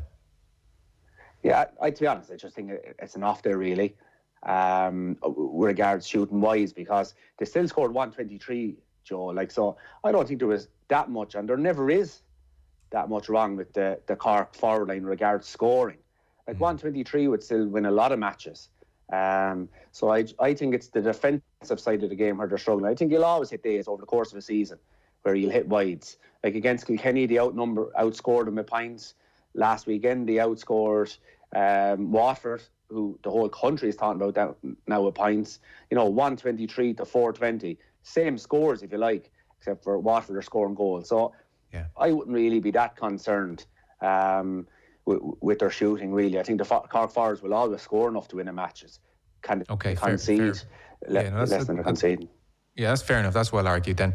One last point in the defence then. So imagine one of the Bennett goals, or like any number of Waterford goals, involves player catching ball and just running at goal. Say that's not your man, but you're in the vicinity. Your mindset as a player would have been, well, I need to get in here, and even if I don't dispossess or stop, if nothing else physically, I'm going to be a speed bump. I'm going to get in here and just involve myself in the action one way or another. Was that your thought process, Tommy? Yeah, well, I wasn't an expert at myself. You had to train day to day because it's a proactive thing you have to do, Joe. Backs are used to being reactive. The ball comes into the corner, in near your man. You go after it because as it's coming in. But tracking back is all about you have to decide, Joe, to go do it. So JJ Delaney made a great point with us when we were starting off, is that when a wing forward on the other side of the field or a centre forward gets the ball and it's gone past you, if he's way faster than you, well, in theory, you will never catch him. But what if he drops the ball? What if the hurl falls out of his... What if the full back holds him up? Suddenly then you're back in the game, or the goalie saves it. That's when you come back into the game. And so that's your thought process. So if the wing forward on the other side, as we've seen for Stephen Bennett's goal, if they had to just track back on this side, someone might have got... When Mark Coleman was kind of between two guys, someone might have got to cover off this space, so Stephen Bennett never got the ball. So that's the thought process that you have to be thinking. You defend as a team, not as an individual. Do you like Coleman at 6, by the way? Coleman at 6, to be honest, from experience in playing centre back myself, the few occasions that I played, I never thought centre back was a good position for a small player. I think you have to be... Now, he is fast. I always kind of said strength or speed, but I think there's so many runners coming at you. I think you look at the best centre backs at the moment, Tadhg de Burka, strong as a horse. You go back to when Galway were winning the All-Ireland, Gerard McInerney. Yeah, go back to, say, our Kilkenny team, Brian Hogan, John Tennyson, the Limerick team, Declan Hannon. All big, strong men. I'm not saying a small man can do it, but I definitely think in the centre it's shoring it up, as opposed to your man might clip you for a few pounds out the field, but it's shoring up that space so nobody gets past you. If there had to be a kind of a rock, like a Diarmuid O'Sullivan or a big strong fella in the middle for Cork last Sunday, would they have got through for so many goals? I would suggest maybe less likely. And I would say Mark Coleman, absolutely outstanding hurler, and has been for many, many years. And his success as centre-back is dependent, I think, on this centre midfielder kind of closing up, let's say Mellerick or one of the midfielders closing up, I suppose, the avenue down the centre, so that he's sweeping up as opposed to blocking guys in particular. So I would rather myself see Coleman probably back out on the wing. I think for a small player, you can just get on the ball as much as you can, clear a load of ball, and there's a big guy maybe in the middle just shoring it up with his sheer presence, because it's much harder to go past a big guy than a little guy, So do you feel then, like listening to you, certainly Cork were in the game plenty. They, but for the wides, could have put on a very impressive scoreline against Waterford.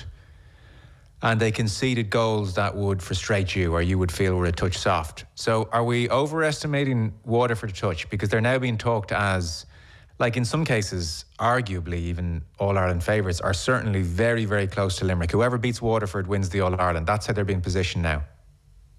No, I think everyone's to the bottom of the hill now, Joe. I think Limerick are, in my eyes, probably the favourites. And then the contenders are still Waterford number 2, maybe Cork number 3. But I definitely see everyone back to the... I seen enough in the league. I seen Kilkenny playing Waterford. I seen, we'll say, Kilkenny playing Cork. You see, Waterford playing Antrim. Like Antrim nearly pipped Waterford a couple of weeks ago. So I think every game takes on a life of its own. I think Limerick are probably still a little bit a step above everybody else. But I think even Tipperary going down to Welsh Park in 2 weeks' time, I think that'll be a huge, huge game. Whether Waterford won the league final or not. The last time they played down in Welsh Park a couple of weeks ago was the biggest, I think, victory that Waterford had over Tipperary in 40 or 50 years. So imagine the hunger, imagine the drive that's going on in Tipperary over the next 2 weeks and the last 2 weeks. So I think that match down in Welsh Park is going to be absolutely huge to Waterford's season, because they'll still have to play Limerick later on in the campaign, the Munster campaign. So I think it will be crucial that they get a victory against Tipperary in Welsh Park. But I'd say hats off to them. I think they've done everything that is expected of them. They've went out to win every match. They've changed around the panel. We've seen plenty of new guys playing for Waterford this year. We've seen stars in the forward. We've seen them without Ozzie Gleeson in the final. In the last 2 matches, we've seen them without Stephen Bennett.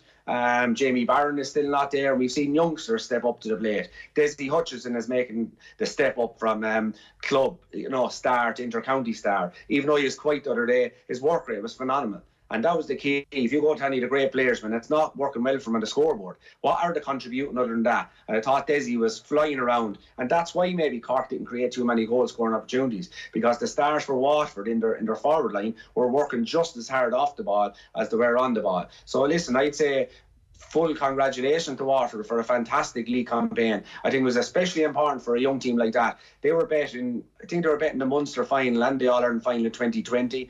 They were betting, a couple of other, they haven't won, any major titles since these guys became senior. I'd say Tyke de Burke and maybe 1 or 2 more as the league final from 2015. But other than that, they don't have too many titles, and I think it's key to the progress of a team, because only one team can win the All-Ireland. So this Waterford team is around long term. They're here for the next 4 or 5 years, I think, contending, and it is important to get titles in the bag. So next step for them is Munster Championship. But none of them have a Munster medal in their back pocket. So no, I think they're fully deserving of the praise they're getting at the moment, but with a warning that they're all back down to the bottom of the hill here now, and it's going to take a great team to win this Munster Championship, because there's huge contenders there. It is very striking when they won at the weekend, in so much as winning a national title is going to be low key. It was very low key. It's not like pitch invasion not a proper pitch invasion and tears and big speeches and interviews in the media were full of emotion. I thought it was all very, very contained, and a lot of this group have been in an All-Ireland final. They have only one mountain left to climb. So I thought that boded well, for instance, for Tipperary coming as hungry as Tipperary might be. This doesn't strike me, and we're speaking here on a Tuesday, this does not strike me as a Waterford team out in a pub somewhere this afternoon. Do you know that kind of a way? Yeah. Well, they wouldn't want to be. They're playing in 2 weeks' time. But it's not like years ago, the Championship was 6 weeks away, Joe. Yeah. But there's a men on a mission vibe to this Waterford group, I feel, under Cahill. Yeah, I think it's because they've been there. This isn't the first time they've played in the big stage. They've played in Munster finals, they've played in All-Ireland finals, and you can look at the core group of this team. Tyke de Burke, Jamie Barron, Austin Gleeson, the Bennetts, most of them, Patrick Curran, most of them have won Harty Cups with Dungarvan colleges or Waterford colleges. They've won All-Ireland colleges, they've won schools championships, they've won under-21s minors. So these guys have, grew up winning. Ballygunner beat, I think, Devonny Desi that was on the team the other day. But again, it was a Waterford team winning All-Ireland on the big stage. So the county itself is getting used to winning. They've been here before, they've won Munster championships. There's only one thing on their mind, and that's to win an All-Ireland. So I think Liam Cahill, it's good to have an outsider with them there as well at the moment. Liam Cahill has been there, done that as a player and as a manager at all levels. And so he knows. I suppose he doesn't have the emotional connection with Waterford win the first All-Ireland in, maybe 50 or 60 years. So he's it, and Michael Beavens, won numerous championships with Toomey Barra. So these guys probably don't have that emotional attachment, Joe, to the whole let's win an All-Ireland for Waterford. And they're able to maybe make that disconnection so that the guys know there's a job to do. Let's enjoy. And I love the way Liam Cahill said he was delighted Waterford won the league final, because too often, let's move on to the next step. Let's enjoy the fact that we won it, congratulate ourselves that we won it, and then move on to the next step. So I think you were right. Was there a pitch invasion? There was people in the pitch, but there wasn't a pitch invasion, if you know what I mean. They were in there happy out, but knew there's more to try and win. So I would not like to put the pressure on them that they have to go on and win the All-Ireland this year. But let's go on and try and win it. Try and win the Munster Championship first, and then go on and try and win the All-Ireland. But there's definitely huge potential in this Waterford team. And I think psychologically and physically, they seem to be really on song at the moment, Joe. Oh, for sure. I mean, physically, it's amazing the shape they're all in, and the speed, and they're explosive and powerful. And something I wanted to ask you about, because on the goals front, so I take your point that you didn't love the Cork defending when they had Waterford players running at them, but in a way that's almost the point that I'm going to make. We were chatting with Eddie Brennan in that conversation I referenced a week or so ago, and I was sort of saying to him, when Cahill came in, we interviewed a few of the players at the time, and they said he was really encouraging them to be ruthless. If they get possession and they can run a goal. Like, don't be settling for an easy score and taking your point. Go for goal. Go for it was like their mantra in year one. I suspect it hasn't changed very much. And I was kind of saying to Eddie Brennan, I wonder, like, forwards can get in the habit of not challenging their man, and like no better man than Brennan to catch a ball and test out his marker, like, because he probably suspected in most cases rightly that he would have had the legs, so he would turn, he'd run for goal. And we were saying, like, too often in the modern game you might have forwards who could have had the beating of their men and they never thought to find out. And you've maybe walked out of certain matches and thought, geez, I'm glad your man didn't turn and run at me too often today, because he might have got away once or twice. So I think actually this Waterford team are going to have an influence across the game. I think we're going to see more players saying, actually, when you think about it in hurling, it's pretty hard to dispossess me if I'm sprinting towards the goal. So talk to us about that, because you're coming at it from the opposite end of the spectrum to Eddie Brennan. He was absolutely saying, test your man at like several times, run at goal, don't be taking easy points. Give us the defender's perspective on that one. A defender, a nightmare for anyone, the half back line especially, is when your opposition gets the ball, he runs at you. Because first of all, if he's quick, you're either going to have to foul him if you can't stay with him, or he's gone past you and there's a goal scoring opportunity. So listen, you're dead right, Joe. It's a worst nightmare for a defender, that when your man takes you on. It's the one thing you don't want to do. You'd rather be shimmied, you went out left and you might get a diving block or a diving hook or something like that. But when he goes past you, he can score a goal himself, or he draws the man and creates a goal. And that's the interesting thing about Waterford, is that it's like, even against Wexford in the semi-final, it's the goal scoring opportunities they're creating. Like, I remember a former teacher of ours in St. Kieran's College in Kenny, a Carlow man, said to us very importantly one time that sometimes you have to create 3-4 goal scoring opportunities to score one. So don't be putting your head down if you miss one or two. Go for them. And the key thing then is not to force them. So I think if you look at any of the Waterford goal scoring opportunities, both against Wexford in the semi-final, against Cork last weekend, they went from when they were on. They didn't try and force a goal that wasn't there. And I think the key point and the key probably goal to look at would be Stephen Bennett's second goal. So he caught the ball, over young Joyce, about 35 yards out. He went, and I'd say it was in his mind to go for the point, but the thing just opened up for him. He stayed going. And I still think if a Cork guy had to come to him in time, he would have tapped the ball over the bar. But because it just opened up for him, then he went for the goal. So I think that's a key attribute of this Waterford team. I think in the past they might have tried to force goals when it wasn't on. The key thing is go for the goal.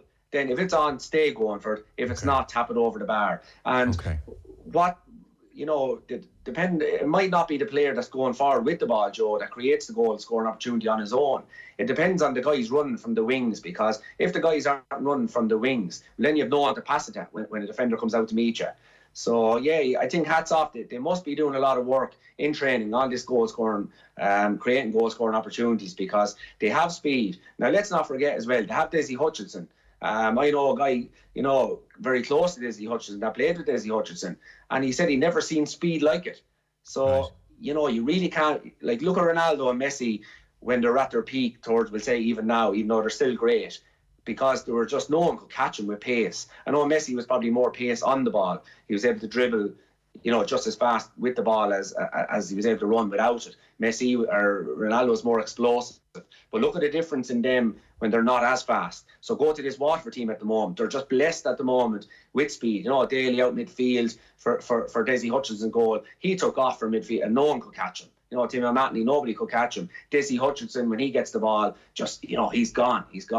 A tribute to everything else that he has. So I think they are blessed with natural goal scorers and natural speed. Now, the other goal that I would like to highlight as well was Patrick Curran's one, Joe. So he had a lot to do when he got into that goal scoring opportunity, because, you know, Patrick Collins was there. He had all the angles. You know, as goalies do, they come to the near post, but they leave you a little bit of room so that normally you'll shoot across the goal. But that, because Patrick Collins is a Katoke, he's a left-hander, you were going over to his good side. Patrick Curran, who has always been an outstanding hurler for Waterford, you know, he scored 1-9, 1-7 in under 21 and minor All-Irelands. This guy is not just after coming around this year, he's been around a while. In he went, you know, and they needed a goal at the time. He went to the near side of Patrick Collins, which, you know, is a rare thing that you'll see at that level, and ball in the back of the net. But that was his thought process behind it, you know. So they have speed, but they also have the head for scoring goal at the moment. You often mention Ronaldo or Messi to me in these conversations. Were you a Ronaldo or a Messi man? I don't know. I love both of them. Oh, you're pleading the fifth. You're leaving it at that, are you? No, like I could choose one, but I do love both of them. You know, they're different. I love her. You know, Messi's game. Like, Messi is the guy who I would love for the fact that he loves the game of football. He loves just being at one with the ball. Probably spent hours and days with the ball since he was a young tot, like out in the streets. I love the whole South American thing, like the old days of the Brazilians. Like when I grew up and watching football, you're talking about USA in '94, you're watching all these Brazilians doing magical things with the ball, which was growing from street football out in the, you know, the clay pitches. And I love that side of it. And then fast forward into Ronaldo, who more kind of, you know, gym, speed, commitment. He loves just being the best, and devotes his whole life, diet, everything towards being the best. So I have you know, drawn to the two of them for being brilliant at probably two different sides of the game, you know. OTB AM. With Gillette. Get into your flow with the new Gillette Labs Razor with exfoliating bar.